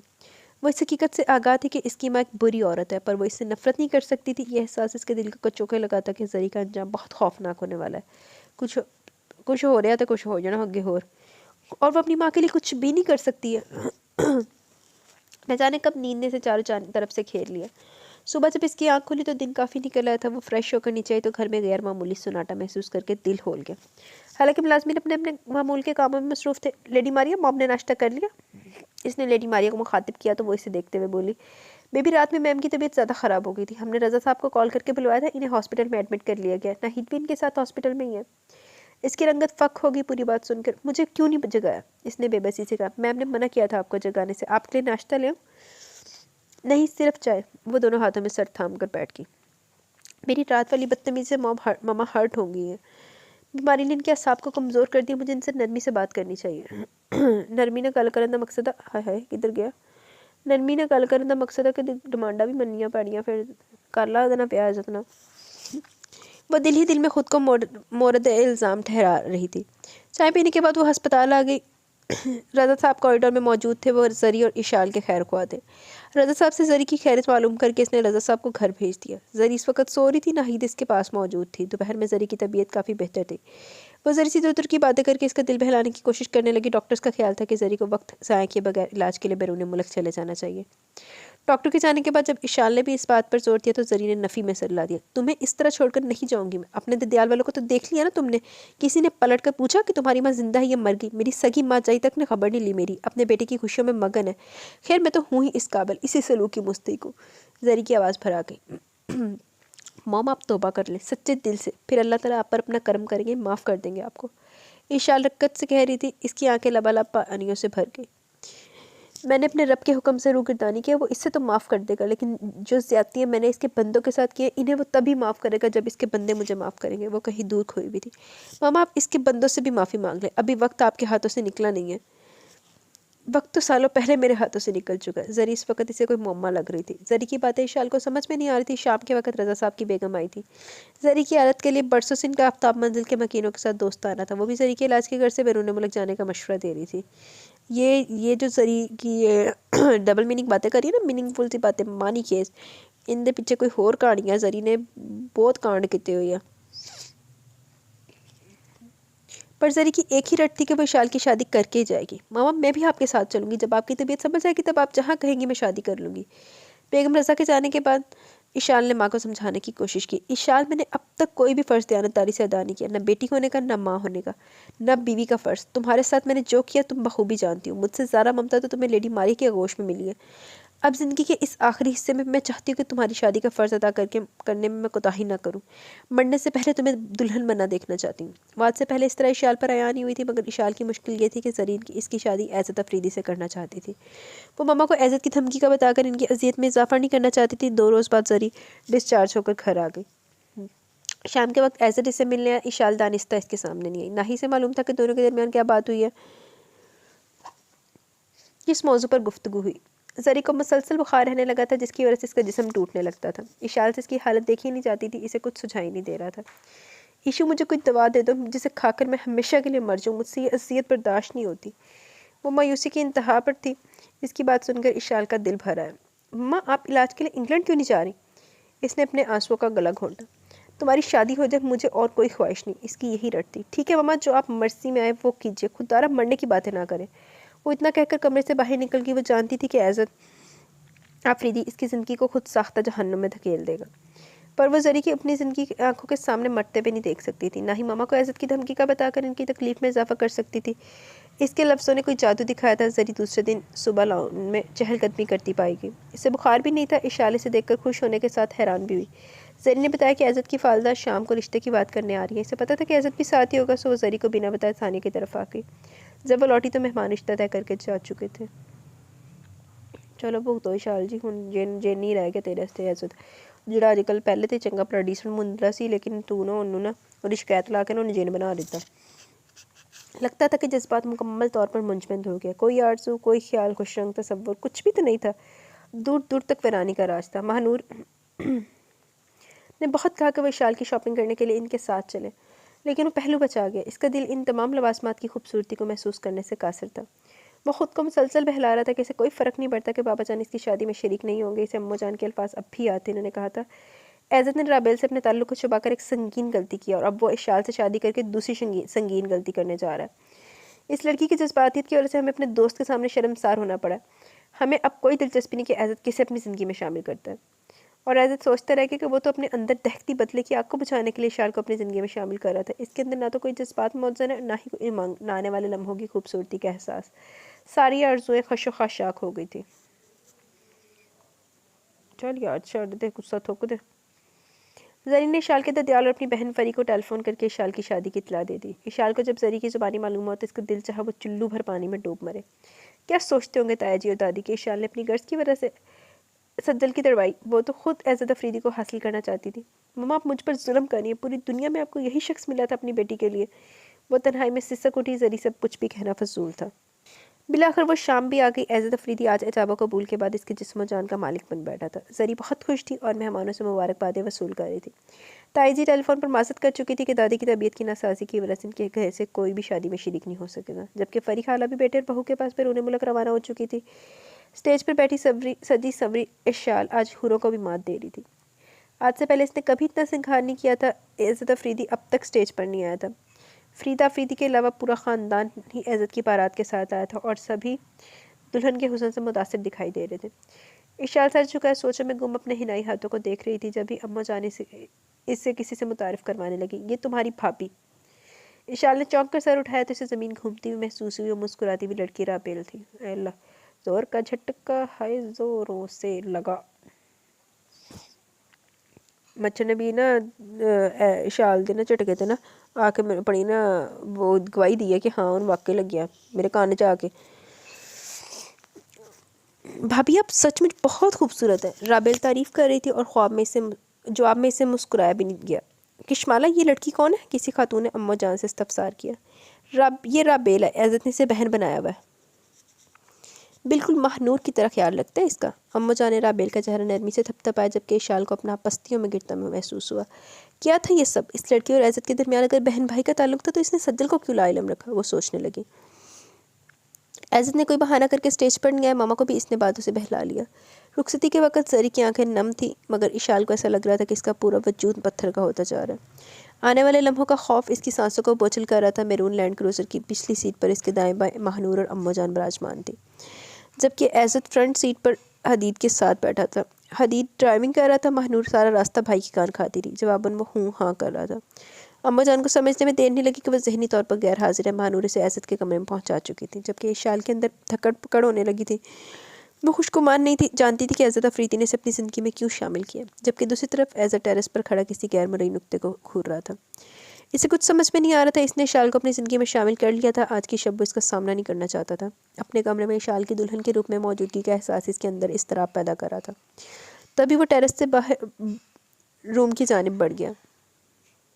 टेरेस से बाहर रूम की जानिब बढ़ गया। अल्लाह, जाकर ऐसे ही कसर ना ड्रिंक करके पूरी करनी है सिपाही ने।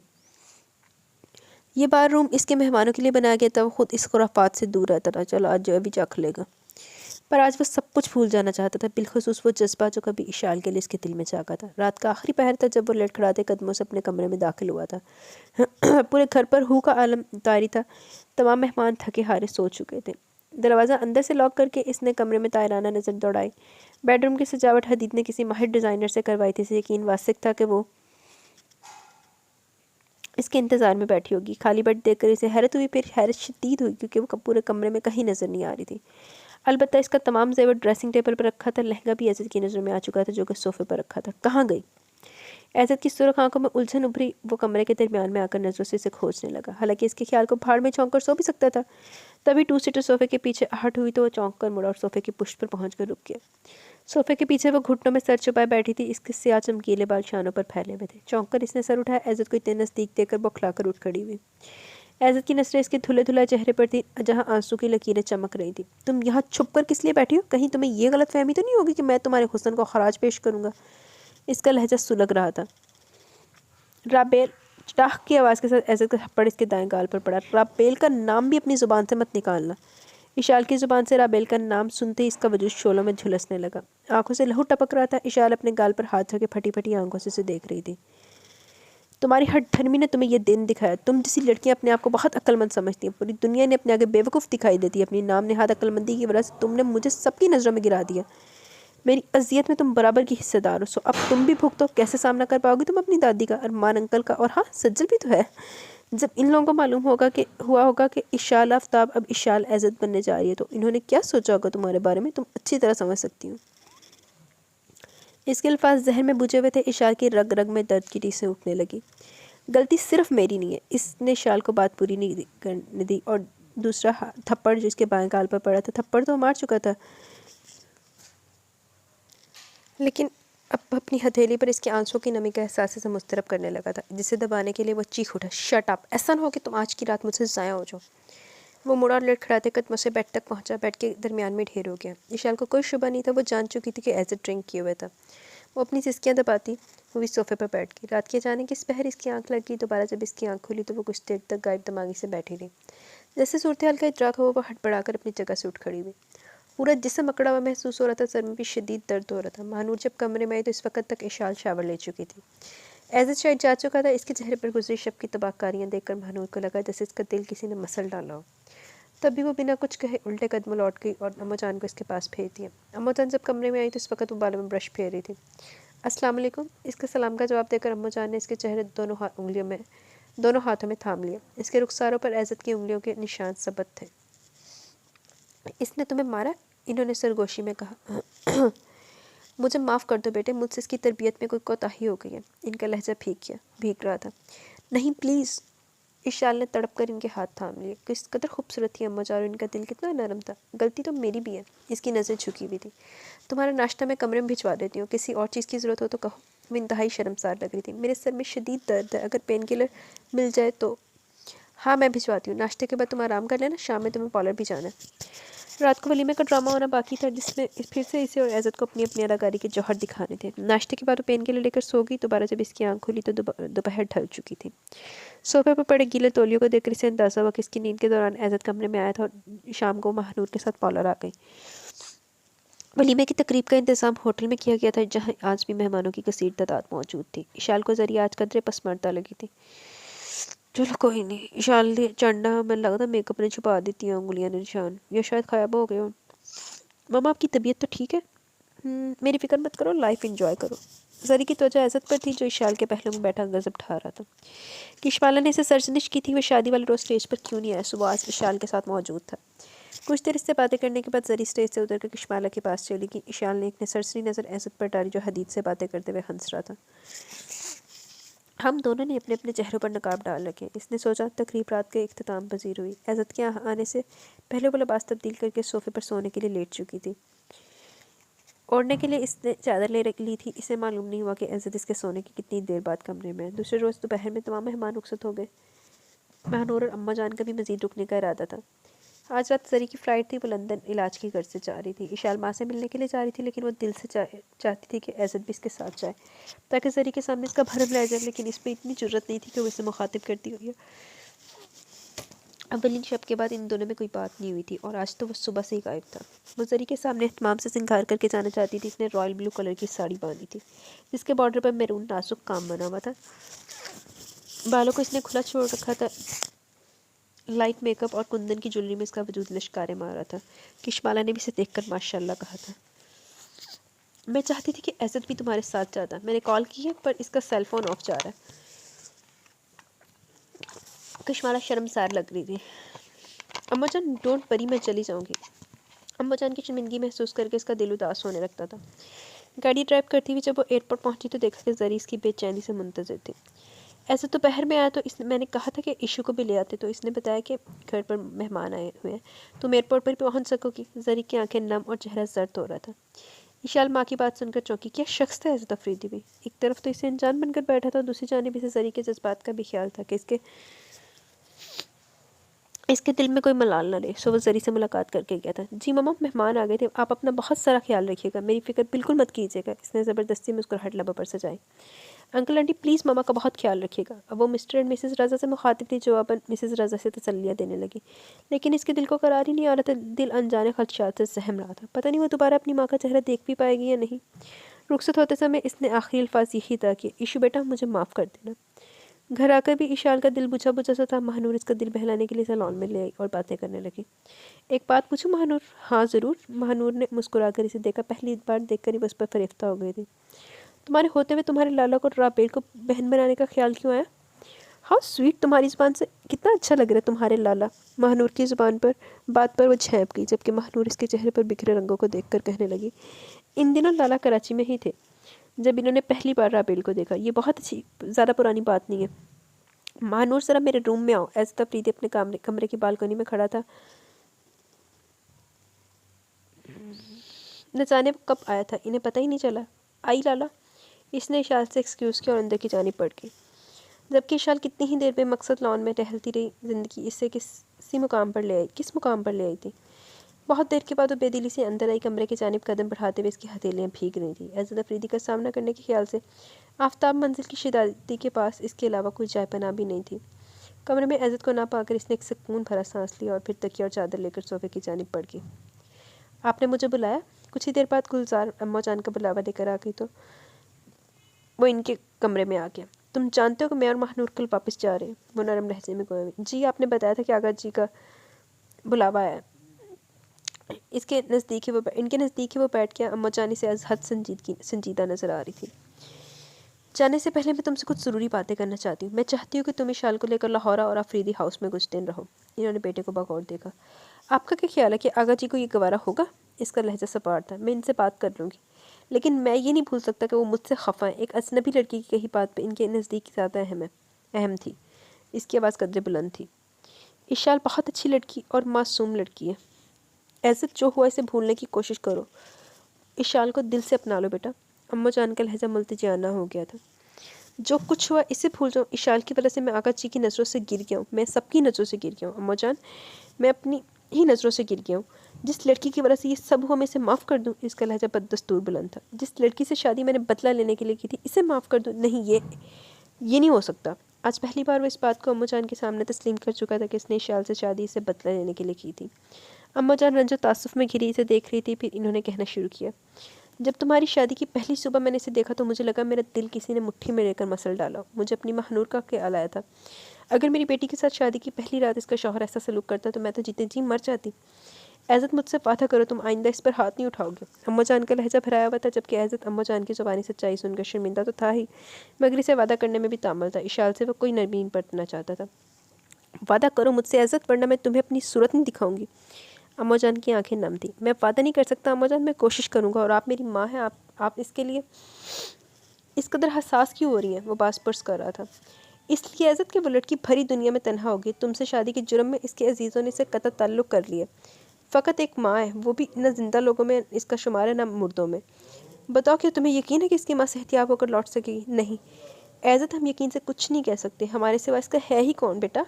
और हम इसके ज़ख्मों पर मरहम रखने की बजाय इसके ज़ख्मों पर निश्तर-ज़नी करें, ये कहाँ का इंसाफ है? और हाँ, मुझे उम्मीद है कि वक्त गुजरने के साथ साथ तुम्हारे आगा जी की नाराज़गी भी दूर हो जाएगी। और अब के इसके बाल सहरा रही थी जैसे वो कोई छोटा सा बच्चा हो जो किसी बात पर खफा हो गया हो। एज़द अफरीदी के लबों पर चुपकी मुहर लग गई थी। कुछ बोला ही नहीं गया। किशमाला ने इसकी खामोशी को उम्मीद अफजा जाना था। पता नहीं उम्मीद अफजा या कुन्ना मीसना। देखते हैं क्या होता। अम्मा जान और महानूर के जाने के बाद वो दूसरी सुबह थी जब अपने मखसूस सोफे के बिस्तर पर गहरी नींद में थी। एज़द अफरीदी की छत के नीचे से नींद की दवा के बगैर गहरी नींद आने लगी थी। किसी ने इसकी चादर खींच कर उतार दी थी। इस हफ्तात पर हड़बड़ा के उठ बैठी। सोफे से कुछ फासले पर एज़द अफरीदी खड़ा इसकी जानिब मतवज्जा था। क्या हुआ? इसने हवा से मजतमा करते पूछा। सुबह के 8 बज चुके हैं बीवी, उठो, किचन में जाकर मेरा नाश्ता बनाओ। वो तोली से अपने बाल खुश कर रहा था। खानसामा, इसने मिनमिनाकर पूछा। इसे छुट्टी पर भेज दिया। हरी, अब जल्दी करो। वो ड्रेसिंग टेबल की जानिब मुड़ गया जबकि वो वॉशरूम में घुस गई। ये क्या है? अजीब प्लेट में पड़े अजीब से मलगूबे को इसने कांटे से छुआ। ऑमलेट है? वो हंसी हो रही थी, कहीं वो सुबह सुबह थप्पड़ न जड़ दे। ऐसा ऑमलेट मैं नहीं खा सकता। इसने कांटा वापस प्लेट पर रख दिया और चाय का कप उठा लिया जो कुछ बेहतर बन गई थी। ये अलग बात के चाय छानते हुए इसका हाथ चल गया था। कुकिंग चैनल देखो या कोई और तरीका इख्तियार करो, मगर अब खाना तुम्हें ही बनाना पड़ेगा और कल से मुझे ढंग का नाश्ता मिलना चाहिए बीवी। इसका लहजा हर किस्म के जज्बात से आ रही था। ओके। वो चाय ख़त्म करके उठ चुका था। वो लंच पर घर नहीं आता था, अलबत्ता रात का खाना वो घर पर ही खाने का आदी था। आफताब मंजिल की शहजादी ने कभी अंडा भी नहीं उबाला था। इसे बहुत मुश्किल लग रहा था एज़द की दी हुई जिम्मेदारी वो किस तरह निभा पाएगी। बहुत मोहब्बत से इसने रात का खाना बनाया था। कोशिश के बावजूद चावल बैठ गए थे। एज़द ने चावल चक्कर छोड़ दिए। मुझे खाना बनाना नहीं आता। वो मुजरिमों की तरह सर झुकाए खड़ी थी। तुम्हें कुछ आता भी है बीवी? अरे याद आया, तुम्हारे पास वक्त ही कहाँ बचता होगा। मेरी जासूसी करने से फुर्सत मिलती तो तुम कुछ सीख भी जाती। वो खश्मी की नज़रों से घूर रहा था। इसका दिल चाहा कि वो चुल्लू भर पानी में डूब मरे। कैसे लफ्ज़ों की मार मारता है ये शख्स। जब सब बातों से वाकिफ़ थे तो शादी ना करते। इसकी ज़ुबान फिसल गई। ऐसा जो कि डाइनिंग टेबल छोड़कर उठ चुका था, बगौर से देखा। अव्वलीन शब्द के बाद इशाल ने बिला ज़रूरत बोलना छोड़ दिया था। तुम्हारी ज़िंदगी अजीरन करने के लिए बीवी बनाया तुम्हें। इसका लहजा यकलक सर्द हो गया था। जब कुछ समझती नहीं है तो फिर बीवी कहने का क्या मतलब है। आज इसकी शामत ने आवाज़ दी थी या फिर तन्हाई और थकन ने मिजाज में चिड़चिड़ाहट पैदा कर दी थी। जवाबन इसने इशाल की कलाई एक झटके से खींची तो इशाल इसके बेहद नज़दीक आ गई। वो बहुत सहमी भी लग रही थी। क्या चाहता है ये शख्स? बीवी कहने से मुराद ये है कि तुम्हें हर वक्त हर पल ये बात याद रहे कि तुम आज़ाद अफरीदी की ज़िंदगी में शामिल हो चुकी हो। वो शख्स जो तुम्हें अपनी बहन के लायक नहीं लगता था, वही अब तुम्हारे जिस्म जान का मालिक है। इसकी गर्म सांसें इशाल के चेहरा झुलसाने लगी। पेशानी पर पसीना बह निकला। अगले ही पल वो इसे छोड़ चुका था। जब एक कदम आगे बढ़कर वो फिर रुका और इसकी जानिब मुड़ा। तुम्हारे कपड़ों से लहसुन की स्मेल आ रही है, जाकर चेंज करो। वो लंबे टक भरता स्टडी की जानिब बढ़ गया, जबकि इस पर घड़ों पानी गिर गया। 2 दिन से इसने यही लिबास पहन रखा था।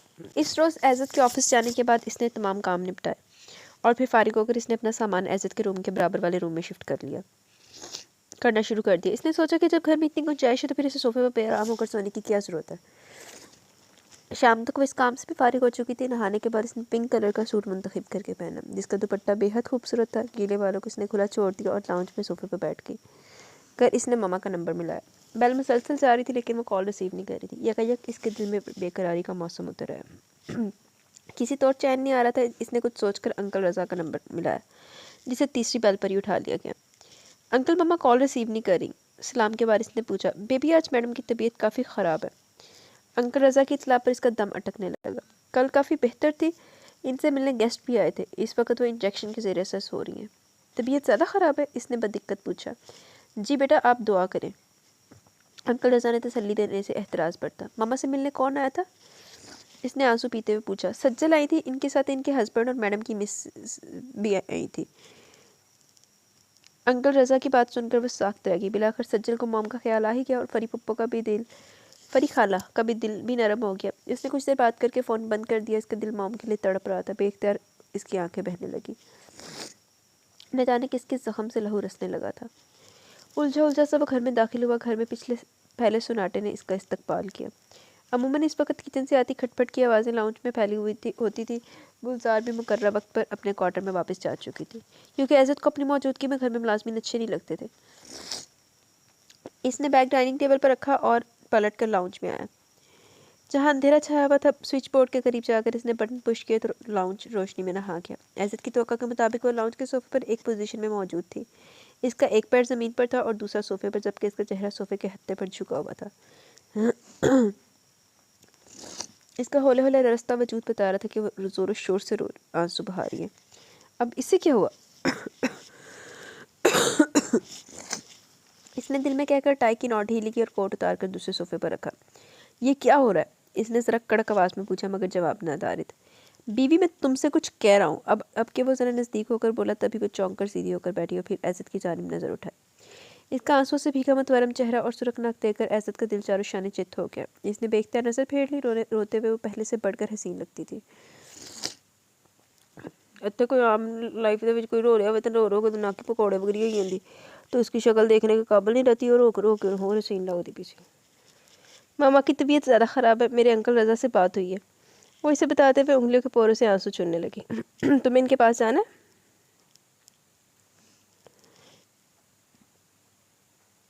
इसकी तकलीफ को सोचकर एज़त ने नरमी से पूछा। अलबत्ता इसकी नज़रें अब भी कॉर्नर्स पर रखी अपनी और महानूर की तस्वीर पर थी। नहीं, मैंने तकलीफ में नहीं देख सकती। मेरा इनके सिवा है ही कौन? वो बेख्तियारी में बोल रही थी। ये ख्याल नहीं रहा था कि सामने एज़त अफरीदी है, जिसके नज़दीक इशाल की तकलीफ बाइस से सुकून होती है। शायद इसके आंसू भी, जबकि एज़त का दिल मचल रहा था कहने के लिए कि मैं हूँ ना तुम्हारा। लेकिन इसने अपने दिल को बुरी तरह डपट दिया।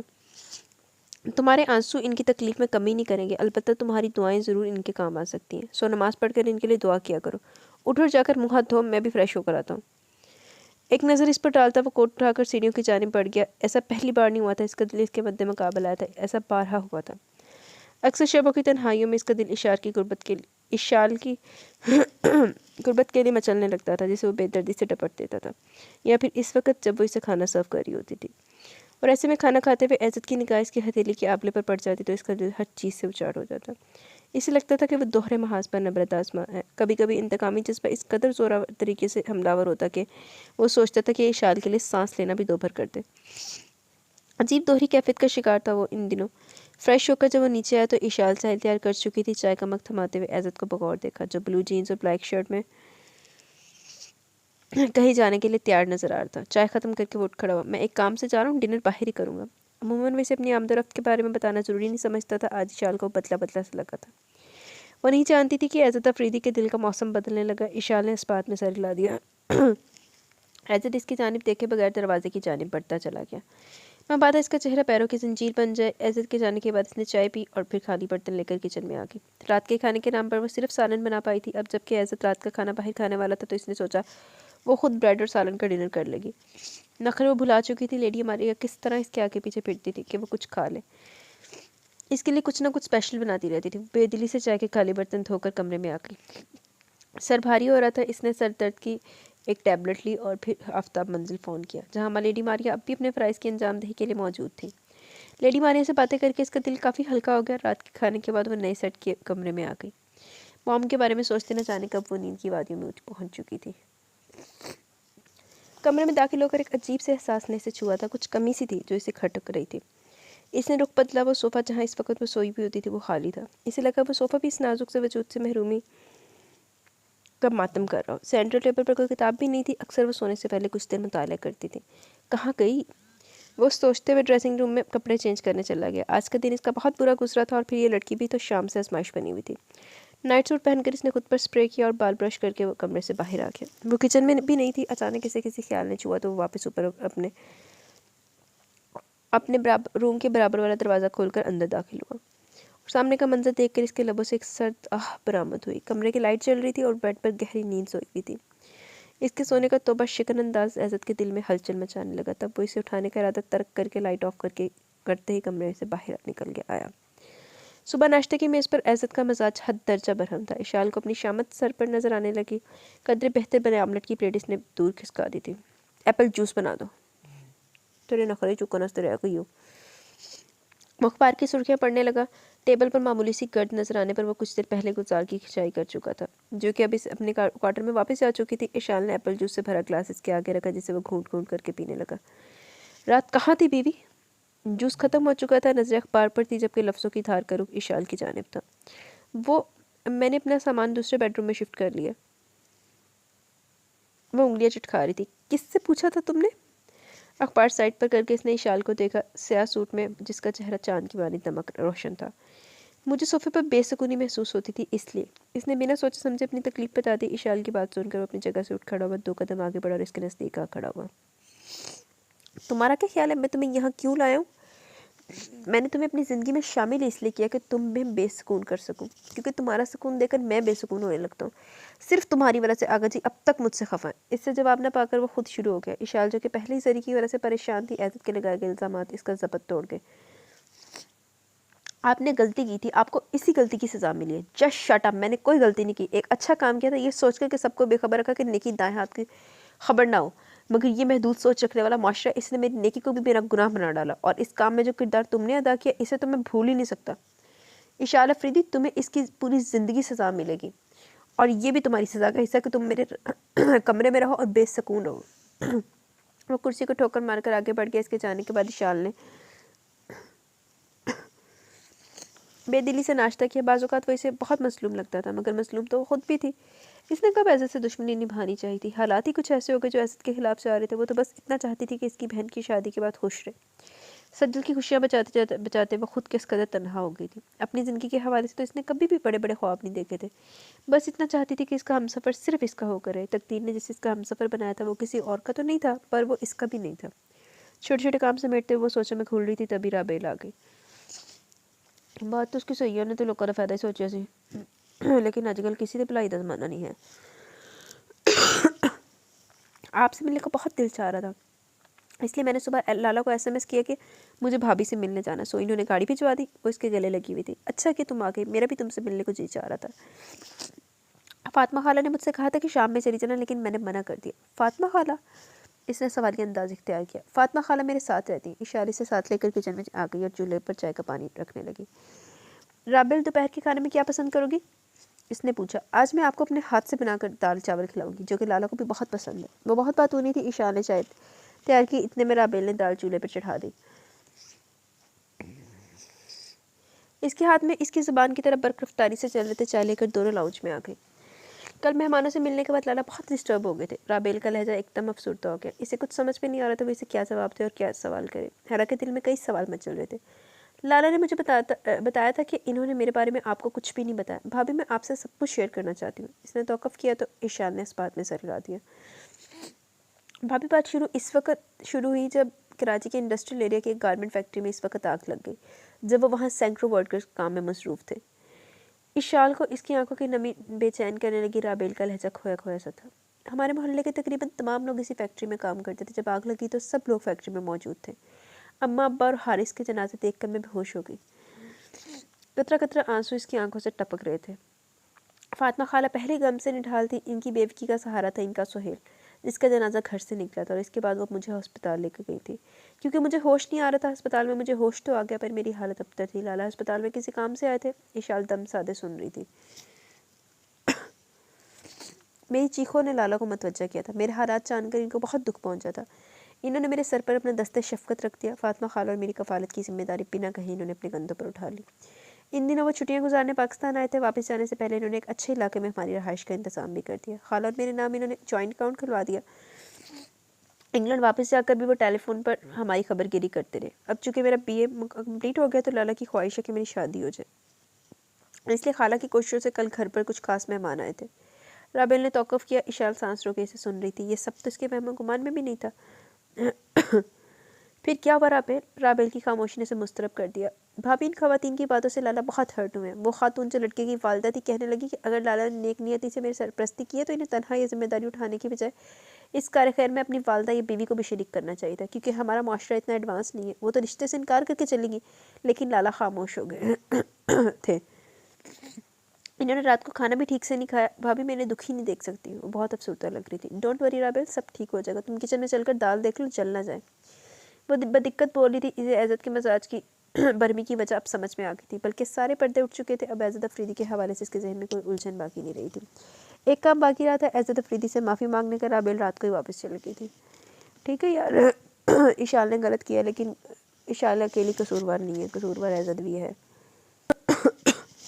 रात को जब वो लौटा तो काफ़ी उछलन में था। कमरे में जाते ही अपने ज़रूरी कपड़े बैग में डालने लगा। इशाल चाय लेकर आई तो वो इस काम से फारिग हो चुका था। इशाल इसका बैग देखकर चौंक पड़ी।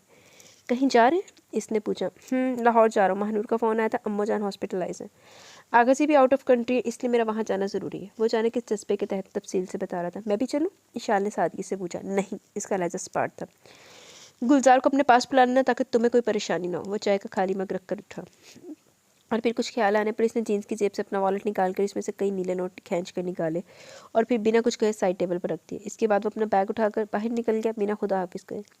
इसके जाने के बाद इशाल ने वो नोट उठाकर दराज में डाल दिए। इसे इन रुपयों की ज़रूरत नहीं थी। रात को इसने गुलजार को अपने पास बुला लिया। गुलजार तकरीबन 30 साल की शादीशुदा औरत थी। इसका शौहर एज़त के घर की चौकीदारी करता था। दूसरे दिन सुबह से इसका दिल बहुत मुस्तरब था। इससे नाश्ता भी नहीं किया गया। बीबी जी, नाश्ता तो कर लें, गुलजार ने इसे चाय पीते देखकर कहा। जी नहीं चाह रहा गुलजार, वो बेदिली से बोली और उठकर अपने कमरे में आ गई। इसे एज़त की कॉल का इंतज़ार था कि शायद वो इसे कॉल करके अम्मा जान की तबीयत के बारे में बताएगा, लेकिन ये इसकी खाम ख्याली थी। खुद इसके पास एज़त का नंबर नहीं था कि इसे कॉल करती, और ये सब सोच ही रही थी कि इसका सेलफोन गुनगुनाने लगा। अनजान नंबर से कॉल आ रही थी। कुछ सोचकर इसने कॉल पिक कर ली। हेलो इशाल। दूसरी जानिब से आने वाली आवाज़ को वो एक लम्हे में पहचान गई थी, और इतने अरसे के बाद अपनी माँ की आवाज़ सुनकर इसकी आंखें छलक पड़ी। सज्जल, ये तुम हो ना? इसने भीगी आवाज़ में तस्दीक चाहिए।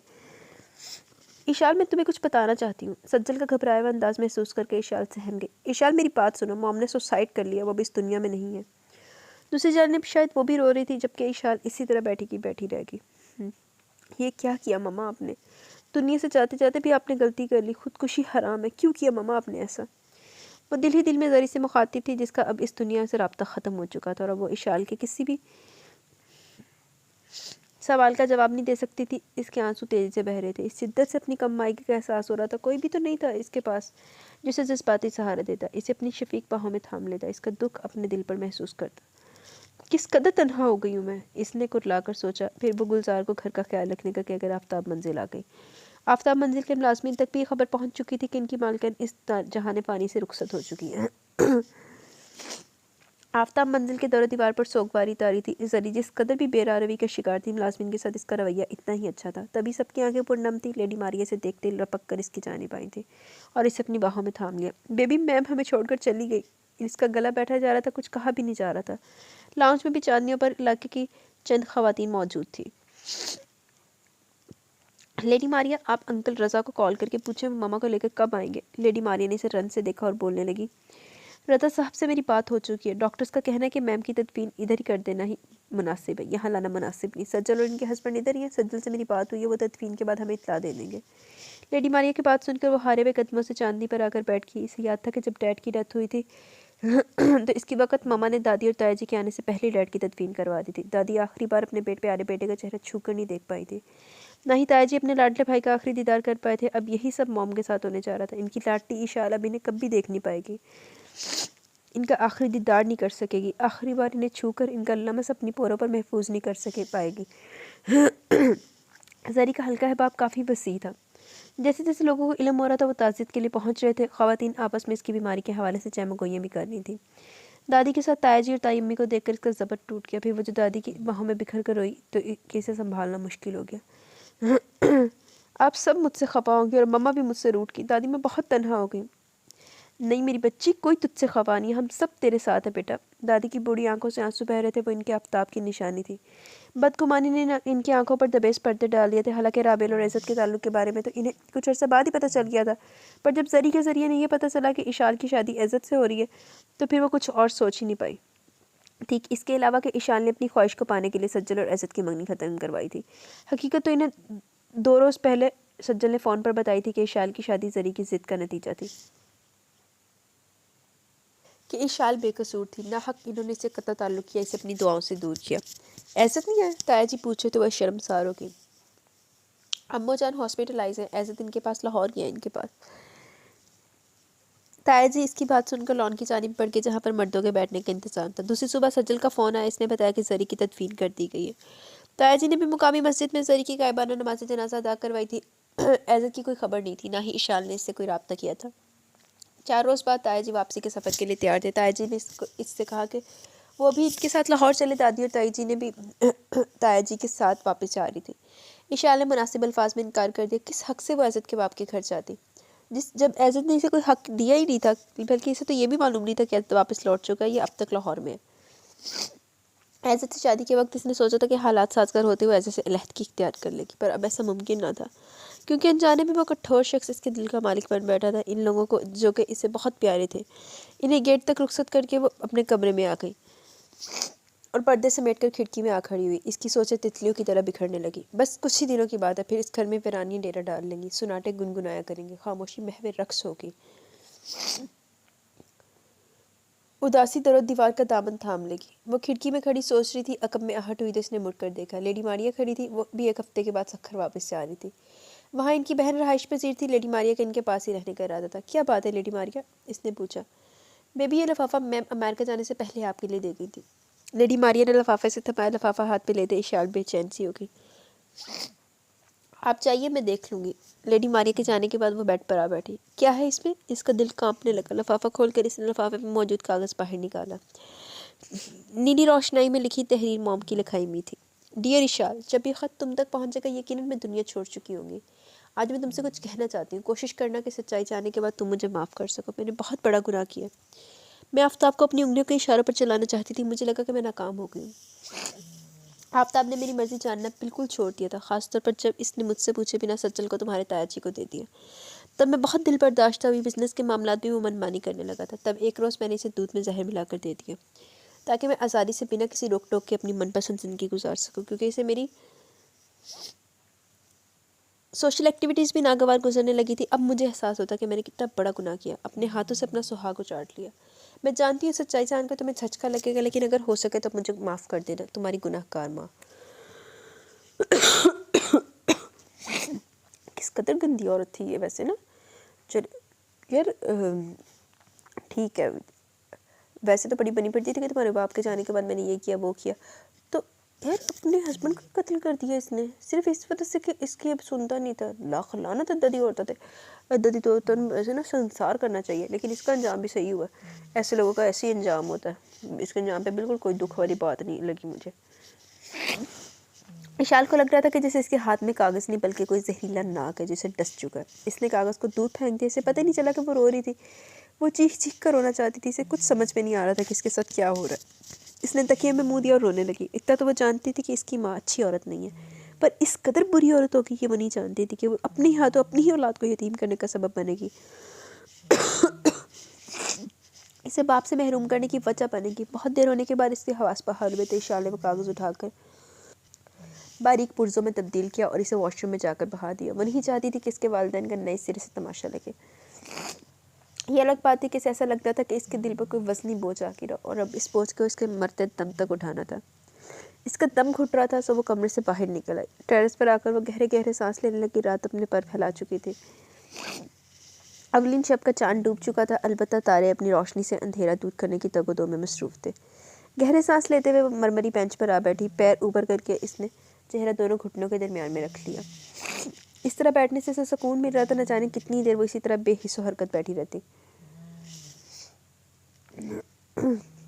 इसे महसूस हुआ कि कोई इसके बराबर में आकर बैठा। इसने ख्याल किया कि लेडी मारिया होगी, लेकिन जब काफ़ी देर तक खामोशी छाई रही तो इसने सर उठाया। इसके करीब लेडी मारिया के बजाय वो दुश्मन जहाँ बैठा इसे ही देख रहा था। चलो ख्याल आ गया इनू कि वो भी कली आ, उन्हें भी ज़रूरत हो सकती। अमी तेरे एडे तेरे इंतकाम ना बंदा तेन भी हुण छित्तर ही मारे इज्जत साहब नू। इससे इतनी भी क्या ना होगी कि उसकी माँ मर गई है तो तुम आ ही नहीं सके, उन्होंने कोई जज्बाती सहारा नहीं दे सके, फिर दौर फेटा मुँह तेरे होना आनते आप। इसने धीमे से सरगोशी की। हाँ मैं, तुम ठीक हो बीवी? वो पूछ रहा था अपने गंभीर लहजे में। ईशान ने जवाब देने की बजाय सर हिला दिया।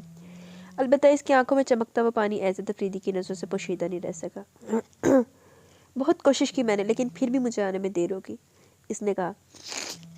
मेरी रज़ा साहब से टेलीफोन पर बातचीत होती रही है, सज्जल से भी बात हुई थी, इसने कहा। तो सज्जल के नाम पर इशाल ने इसकी आंखों में कुछ ढूंढना चाहा, पर इसे सवाए अपने अक्स के एज़द की आंखों में कुछ भी नज़र नहीं आया। रज़ा साहब से तुम्हारी मॉम की डेथ का मालूम हुआ तो मैंने सोचा कि तुम्हारे पास आ जाऊँ, पर अम्मा जान की कंडीशन ऐसी नहीं थी कि महानूर के सहारे छोड़कर चला आता। अब भी अदीत के आने की वजह से मैं आ सकूँ। अम्मा जान की तबीयत अब कैसी है? इसने पूछा तो एज़द ने देखा कि इसका चेहरा मुसलसल रोने की वजह से सुर्ख हो रहा है। पहले से बेहतर है, इसने जवाब दिया। बीबी मैं तुम्हें लेने आया हूँ, घर चलोगी? इसने पूछा तो वो गायब दिमागी से देखने लगी। यूँ भी अब तुम यहाँ तन्हा रहकर क्या करोगी? अरमान अंकल वगैरह भी जा चुके हैं, इसने मजीद का। इशाल के दिल में आया कि इसकी बात रद्द करते। फिर इसे ख्याल आया कि कल को खुद जाने से बेहतर क्या जिज्जत से इसके साथ चली जाए। गल तो सही है तो भावें डंगर है, लेकिन और कोई रास्ता भी तो नहीं ना, और कोई सहारा भी तो नहीं है इशाल के पास। मैं अपना सामान ले लूँ। वो बिला हिलो हुज्जत इसके साथ जाने के लिए तैयार होगी। इसने अपने रूम से कुछ ज़रूरी सामान बैग में डाला, जिसमें मॉम और डैड की तस्वीर भी थी। 2 रोज़ बाद इस घर का ताला लग जाना था। तमाम मुलाजमीन भी वापस जाने वाले थे। लेडी मारी को ज़रूरी हदायत देने के बाद वह एज़द अफरीदी के साथ इसकी गाड़ी की फ्रंट सीट पर बैठकर इसके घर चली आई। पूरा रास्ता इसकी आंखें भीगती रही। एज़द खामोशी से ड्राइविंग करते हुए इसका जायज़ा लेता रहा। गुलजार खाना तैयार करके जा चुकी थी। खाने के बाद वो कमरे में आ गई, जबकि एज़द लाउंज में बैठकर ऑफिस का काम पूरा करने लगा। एज़द ने सोफे पर सोए हुए वजूद पर नज़र डाली और सिगरेट सुलगाकर बालकनी में आ गया। वो हॉस्पिटल पहुंचा तो अम्मा जान आईसीयू में थी। इन्हें हार्ट अटैक हुआ था। बहरहाल इनकी कंडीशन खतरे से बाहर थी। तबीयत संभलते ही अम्मू जान ने इशाल का पूछा। दर हकीकत अपनी बहू से बहुत मोहब्बत थी। 5 रोज़ अस्पताल में रहने के बाद डॉक्टर्स ने इन्हें डिस्चार्ज कर दिया था। अलबत्ता डॉक्टर्स ने एहतियात की ताकीद की थी। एज़द पहले परेशान था। राबेल के रिश्ते की वजह से इसका दिलो दिमाग उलझा रहता था। रिश्ते के लिए आने वालों को एज़द की नेकी में खोट नज़र आता था, क्योंकि राबेल लड़की थी और एज़द एक मर्द था। माशरा इनके माँ बेनिश्ते की पाकीज़गी को तस्लीम नहीं कर रहा था। वो जो पहले सिर्फ इशाल को कसूरबाज समझता था, रफ्ता रफ्ता ऐसे एहसास हो गया कि गलती इससे ही हुई है। काश वो अम्मा जानी आगा जान को इत्मीनान में ले लेता तो आज सूरत हाल मुख्तलिफ होती। शुक्र है खोता जी ने अकल आ गई। चल देर आए दुरुस्त है। राबेल के रिश्ते के लिए इसे इस कदर ख्वार ना होना पड़ता, ना ही घर आए लोगों के हाथों राबेल के सामने जिल्लत उठानी पड़ती। वो आगा जी से भी माफ़ी मांगना चाहता था। आगा जी की यही मंशा थी तो यूं ही सही। इशाल के लिए भी वो बहुत परेशान था। रज़ा साहब से इस जरी की खुदकुशी का इल्म हो गया था, लेकिन अम्मा जान और महानूर की बिना किसी मर्द के सहारे छोड़कर वापस आना मुनासिब ख्याल नहीं कर रहा था। तभी इस रोज़ अदीद वापस आ गया। वो भी अम्मा जान की और तबीयत का सुनकर आया था। इसे देखकर खिल उठा। अच्छा हुआ लाला आप इधर ही हैं, काफ़ी अरसे से आपसे तफसीली मुलाकात नहीं हुई, आपने भी तो शादी के बाद इधर आना कम कर दिया। वो अम्मा जान के बेड पर इनके पास बैठ के अम्मा जान दोनों को देखकर मुस्कुरा रही थी। एज़द अगर शानदार सहर रंग की शख्सियत का मालिक था तो कम अदीद भी ना था। इन्हें इसकी शादी का ख्याल आया। 2 माह बाद हदीद और महानूर की शादी तय थी। अगर अदीद भी राज़ी हो जाए तो तमाम फ़राइज़ अदा हो जाए। इन्होंने अदीद से जल्द ही इस बारे में बात करने का सोचा। फिर रात के खाने के बाद इन्हें मौका मिल गया। महानूर कॉफ़ी के बाद ड्राई फ्रूट्स भी ले आई थी। अम्मा जान के कमरे में ही वो तीनों मौजूद थे। मैं सोच रही थी अदीद की तुम्हारी जिम्मेदारी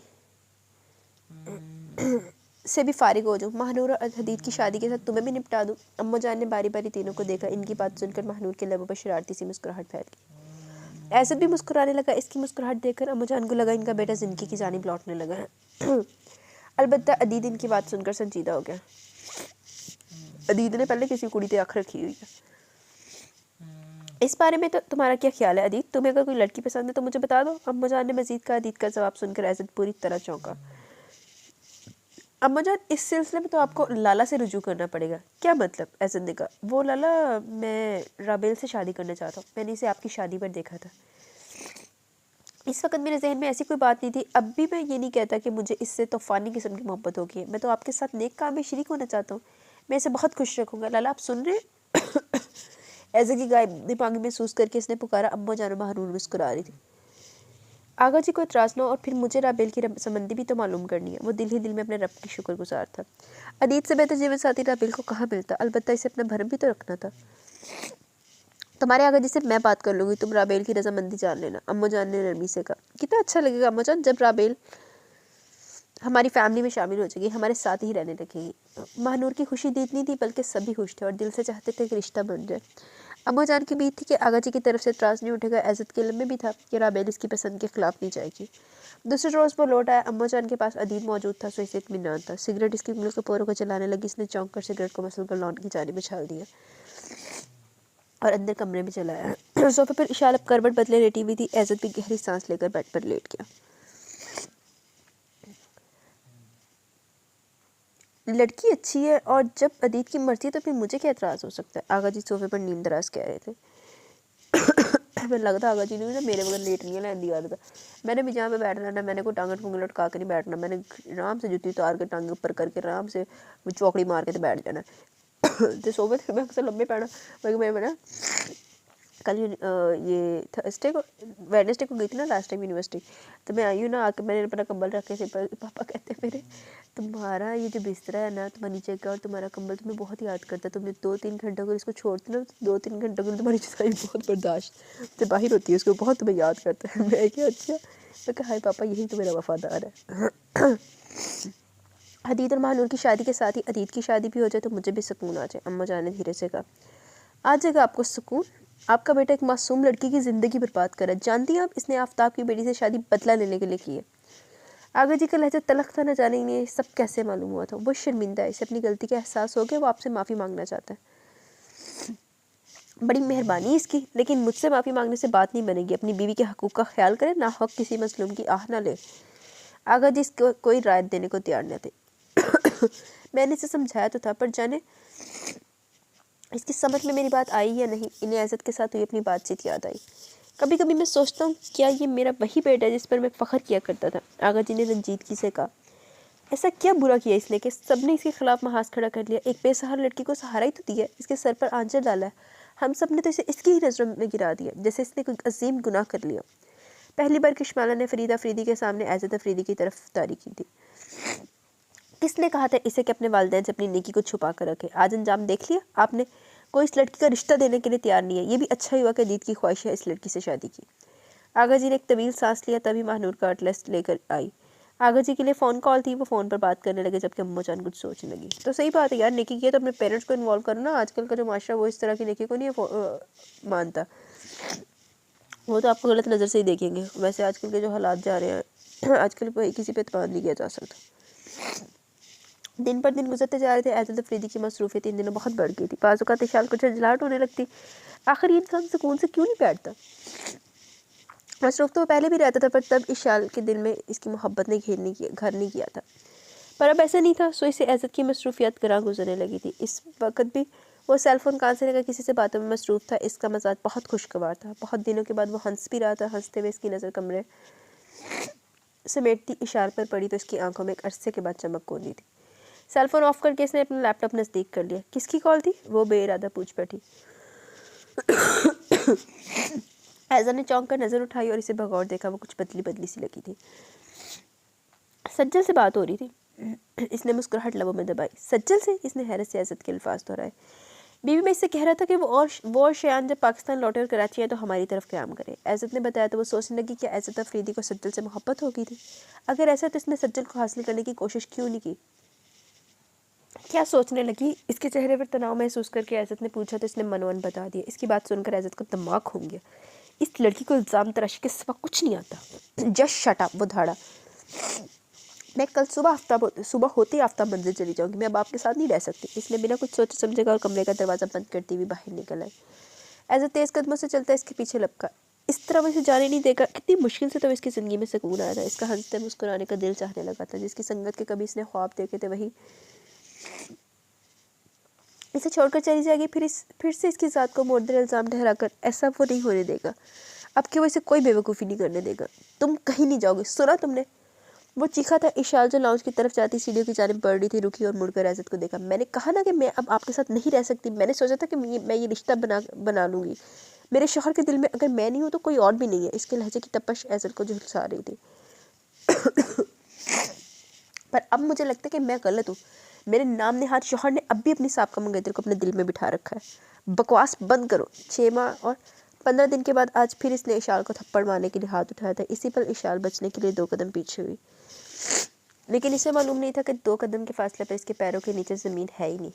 इसके हलक से भयानक चीख बुलंद हुई। ऐज़त जो हाथ इसे मारने के लिए उठाया था इसी हाथ से इसका हाथ थामने की कोशिश की, लेकिन वो सीढ़ियों पर से लुढ़कती नीचे गिर गई। बहुत चंगा हुन राम है, डंगर जमाने दे, तू मार ला चढ़ लैने दे देड़े पै गए ना। चल हुन बैठ के रोई कुड़ी नू। इशाल, वो दर्द भरी आवाज़ में चिल्लाया। हुन तुझे नहीं मरी चीका मार ला, हुन डिग पई हो, पटाका पै गया उदा। मगर वो इसके हर किस्म के पुकार से बेनियाज सीढ़ियों के इख्तिताम पर औंधे मुँह पड़ी थी। ऐज़त अफरीदी को लगा जैसे कोई इसके वजूद से ज़िंदगी को नोच कर फेंक रहा है। वो सीढ़ियाँ फलांग कर नीचे पहुँच और इसके करीब बैठ कर इसका चेहरा सामने किया। इसकी पेशानी से भल भल खून बह रहा था। वो होशाबाज से बेगाना हो चुकी थी। वो इसे दोनों हाथों में उठाकर बाहर की जानिब दौड़ा। इसकी कमीज़ इशाल के खून से तर होती जा रही थी। असलम, गाड़ी निकालो। वो एक कुव्वत से चीखा और फिर तेज़ रफ्तारी के तमाम रिकॉर्ड तोड़ते हुए वो इशाल को लेकर अस्पताल पहुँचा था। असलम भी इसके साथ ही था। पिछली सीट पर इशाल के खून से तर हो गई थी। इशाल, मैं हुन की कहां, एड्डा खून निकला है दिमाग दे विचों? मेरे तो पूरे जिस्म दे विच एड्डा खून नहीं होना जिन्नी सीट ही तर होई वे।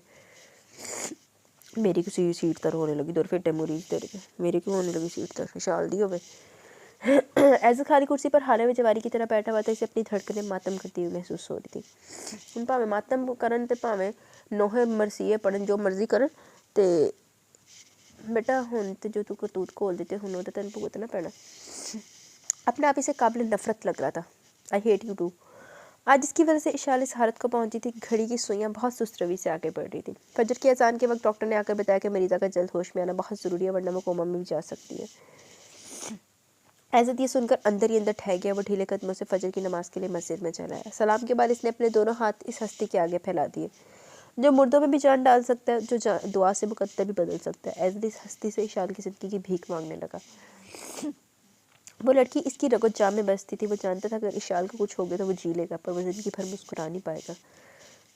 तो मुस्कुराना तो इशाल ना केड़ा पिया सी, उन्हें तो भी सिर ते सान करके जीना पिया सी। ऐज़त के आंसू इसके चेहरे को भिगो रहे थे। बहुत देर के बाद जब आसमान ने उजाले का आंचल ओढ़ दिया तब वो मस्जिद से बाहर निकला। इशाल इंतहाई निगहदाश्त के यूनिट में थी। डॉक्टर ने ऐज़त को इसके पास जाने की इजाज़त नहीं दी थी, अलबत्ता वो इसे शीशे में से देख सकता था। और वो देख रहा था। शीशे से नजर आने वाले मंजर को देखकर इसका दिल कुरलाने लगा। तब भी किसी ने नरमी से इसके कंधे पर हाथ रखा। इसने मुड़कर देखा और एक पल को मुंजमंद हो गया। आगा जी थे और इसके साथ हदीद भी था। इसका ज़बत टूट गया और बेख्तियार आगा जी के गले लग कर गिर गया। आगा जी कुछ करे, इसे बचा ले। वो बिखर रहा था। सब ठीक हो जाएगा, ऐसा तुम तसल्ली रखो। इन्होंने इसे तसल्ली दी। अपनी नज़रों के सामने अपने इकलौते बेटे को इस हाल में देखकर वो तमाम नाराज़गी भूल गए थे। इसका बिखरा बिखरा अंदाज बता रहा था वो इशाल की हैसियत को तस्लीम कर चुका। हदीद, तुम ऐज़त का ख्याल रखो, मैं डॉक्टर से बात कर लूँ। आगा जी के जाने के बाद हदीद ने बताया कि अम्मा जान ने रात को एज़द के घर फ़ोन किया जिसे गुलजार ने रिसीव किया और इसी ने इन्हें तमाम सूरत हाल से आगाह किया था। आगा जी ने सूरत हाल जानते ही जहाज़ की सीटें बुक करवाई। अम्मू जान और अम्मा हनूर भी आना चाहती थी लेकिन आगा जी ने फ़िलहाल इन्हें मना कर दिया। अस्पताल के बारे में कैसे पता चला? इसने पूछा। तुम्हारे ड्राइवर से पता चला जिसे तुम रात को ही वापस भेज चुके हो। हदीद ने बताया। हदीद ने जवाब देकर आगा जी की जानिब देखने लगा जो कल पर डॉक्टर से बात करने के बाद वापस इनकी जानिब आ रहे थे। आगा जी प्लीज़ मुझे माफ़ कर दीजिए, मैंने मान ली कि गलती मेरी ही थी। अगर पहली बार आपको ये अम्मू जान को बता देता तो आज सूरत हाल मुख्तलिफ होती। इस गलती की मैं बहुत सज़ा पा चुका हूँ। वो सर झुका कह रहा था। आगा जी तो इसे पहले दिल से माफ़ कर चुके थे, इन्होंने इसे गले लगा लिया। तभी नर्स ने आकर बताया कि विशाल को होश आ गया, लेकिन फिलहाल डॉक्टर ने इसे सुकून मस्कन अद्वियात के ज़रिए से रखा हुआ है। एज़द अफरीदी की आंखों से तशक्कुर के आंसू रवा हो गए। वो मस्जिद में शुक्राने के नफल अदा करने चला गया।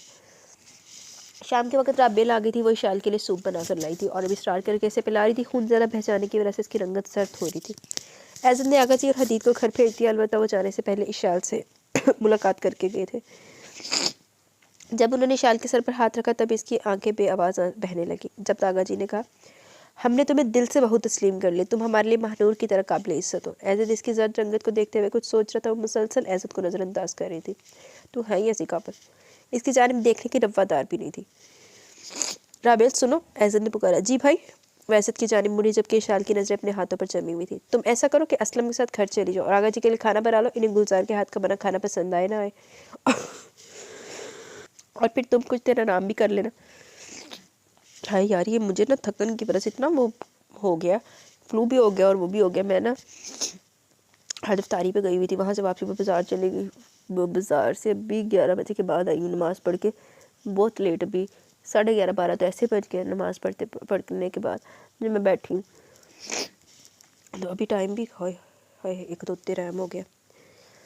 एज़द ने रसान से कहा तो राबेल ने इशाल को सूप ख़त्म करवाया और फिर उठ खड़ी हुई। इसके जाने के बाद एज़द ने इशाल को देखा। वो अब भी अपनी हथेली को बगौर देख रही थी। इसके चेहरे की सर्दी और उदासी के इम्तजाज को देखकर एज़द के दिल को कुछ हुआ। वो उठकर इसके बेड के नज़दीक आया और बेड के सिरे पर टिक गया। इसको अपने इतने नज़दीक देखकर इशाल ने खिसकना चाहा लेकिन इसकी ख्वाहिश को एज़द ने मसदूद कर दिया इसका एक हाथ थाम कर।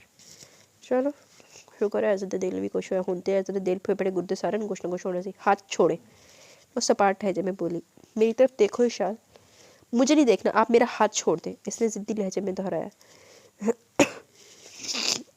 इशाल, खुदारा मुझ पर शक करने का सिलसिला ख़त्म कर दो। मैं सिर्फ तुमसे मोहब्बत करता हूँ, इस वक्त से जब तुम्हें पहली बार देखा था। इशाल ने बेयकीनी से नज़र उठाकर देखा। मैं सच कह रहा हूँ, इसने यकीन दिलाने की सही की। जवाबन इशाल ने सर दाएं से बाएं हिलाया। गोए से एज़द की बात का यकीन था नहीं था। एज़द सख्त मुश्किल में गिरफ्तार था कि कैसे इस लड़की का यकीन जीत ले। आपने सज्जल से मंगनी की थी तो जाहिर है कि मोहब्बत भी। इसने बात अधूरी छोड़ दी। सज्जल को आगा जी ने पसंद किया था, फिर मैंने इसे देखा तो मुझे भी अच्छी लगी, लेकिन अच्छे तो हमें बहुत से लोग लगते हैं, हम सबसे तो मोहब्बत नहीं करते। सज्जल से मंगनी के मौके पर मैंने तुम्हें देखा और इसी वक्त मेरा दिल मुझे धोखा देने पर तुल गया, पर इस वक्त मैंने दिल को काबू कर लिया। लेकिन जब दोबारा तुम्हें शॉपिंग हॉल में देखा तो खुद पर इख्तियार नहीं रहा और मैं माहौल से बेखबर हो गया। देखता रहा। होश लौटे तो सख्त शर्मिंदी हुई कि मैं अपनी फियांसी की बहन को देखकर सब भूल जाता हूँ, पर यह ही हकीकत थी। ऐसा मेरे साथ हो रहा था। मैंने ये सब महानूर से भी शेयर किया। मैं बहुत परेशान भी था और मैंने इस मसले का हल ये निकाला कि मैं शादी के बाद सज्जल के साथ इंग्लैंड सेटल हो जाऊँगा। इस तरह मुझे सज्जल के साथ एडजस्ट करने में आसानी रहेगी, क्योंकि मैं जब तुम मुझे नज़र नहीं आओगी तो रफ्ता रफ्ता सब ठीक हो जाएगा। लेकिन तुमने मेरा सारा प्लान चौपट कर दिया। हमारी मंगनी ख़त्म करवाने के लिए जो कुछ तुमने किया, इसके बाद कैसी मोहब्बत और कहाँ की मोहब्बत। मेरा दिल चाहता था कि तुम्हें जान से मार दूँ और इसी इंतकामी जज्बे के तहत तुमसे शादी करने का सोचा था और कर भी ली थी। लेकिन जब दुल्हन बनकर तुम मेरे घर आ गई तब मुझे फिर से याद आ गया कि मैं तो तुमसे मोहब्बत करता हूँ और इसी मोहब्बत को भुलाने के लिए मैंने ज़िंदगी में पहली बार शराब का सहारा लिया। मैं बहुत मुश्किल में गिरफ्तार हो गया था। तुम्हें तकलीफ़ देकर मुझे सुकून नहीं मिलता था। इशाल, तुम्हारी तकलीफ़ देकर मुझे तकलीफ़ होती थी। वो जज्बों से गुंदे लहजे में एक सच्चाई बयान कर रहा था। इशाल बार बार कुछ कहने के लिए मुँह खोलती और फिर बंद कर लेती। जब आपको सज्जल से मोहब्बत थी ही नहीं तो फिर मंगनी ख़त्म होने पर इस कदर आग बगोला क्यों हो गए थे? मिलाकर इसे चुप ना रहा गया। मुझे सबसे ज़्यादा अपनी अना प्यारी है अपनी इज़्ज़त नफ्स अजीज़ है। कोई मुझे अहद शिकन कर ये मैं हरगिज़ नहीं सह सकता। और फिर आगा जी को नाराज़ करना भी मुझे गवारा नहीं था। लेकिन अब मैं सोचता कि जो कुछ हुआ शायद यही ठीक था। इस तरह कम अज़ कम मुझे अपनी गलती का इदराक हो गया और फिर मैं अपनी मोहब्बत को हासिल करने में भी कामयाब रहा। सज्जद से शादी की सूरत में मुझे उम्र भर ये कसक सताती रहती कि मैं समझौते की ज़िंदगी गुजार रहा हूँ। इसने एक तवील सांस लिया। आपकी अना को ये कैसे गवारा हुआ कि आप इजहार मोहब्बत करें? इसके लबों पर धीमी मुस्कान देकर एज़द का दिल शांत हो गया। यार एक अद्धी चौंट तो पहन दी सी, लेकिन चल उन्हें भी चल दो की चंडा मारिया सी, लेकिन फिर भी छेती माफ़ी मिल गई। बस यार क्या करूं, अना को डांट टपट कर एक तरफ बिठा दिया। तुम इस कदर इग्नोर कर रही थी, मेरी तो जान पर बनाई थी। मैंने ज़िंदगी में कभी भी खुद को इस कदर बेबस महसूस नहीं किया जितना इस वक्त किया जब तुम होशो खुद से बेगाना आईसीयू में मौजूद थी। मैं इन लम्हों का तसव्वुर करूँ तो मेरी सांसें थमने लगती हैं। अगर तुम्हें कुछ होता तो मैं क्या करता? इसने शाल के दोनों हाथ अपने लबों से लगा लिए। शाल को लगा इसकी उम्र भर की महरूमियाँ मिट गई हूँ। ऐसे तब वादा करें कि आप उम्र भर सिर्फ और सिर्फ मेरे होकर रहेंगे। इसकी बात सुनकर एज़द मुस्कुराया। एज़द अफरीदी सिर्फ तुम्हारा है और तुम मेरी वफा में कभी भी खोट नहीं पाओगे, ना ही हमारी मोहब्बत में कोई हिस्सादार बनेगा। मेरी मोहब्बत, मेरी वफा सब तुम्हारे लिए। इसने इशाल को अपने हसार में बांध लिया। इसका लहजा इशाल को यकीन दिला रहा था कि वो जो कुछ कह रहा है इस पर कायम रहेगा। जी तो गाइस, यहाँ पे हमारा ये नावल अपने इख्तिताम को पहुँचा। कैसा लगा आपको ये नावल? अपनी राय का ज़रूर इज़हार कीजिएगा। इंशाल्लाह कल मिलेंगे न्यू नावल के साथ। तब तक के लिए अपना बहुत सारा ख्याल रखें, दुआ में याद रखें। अल्लाह हाफिज़।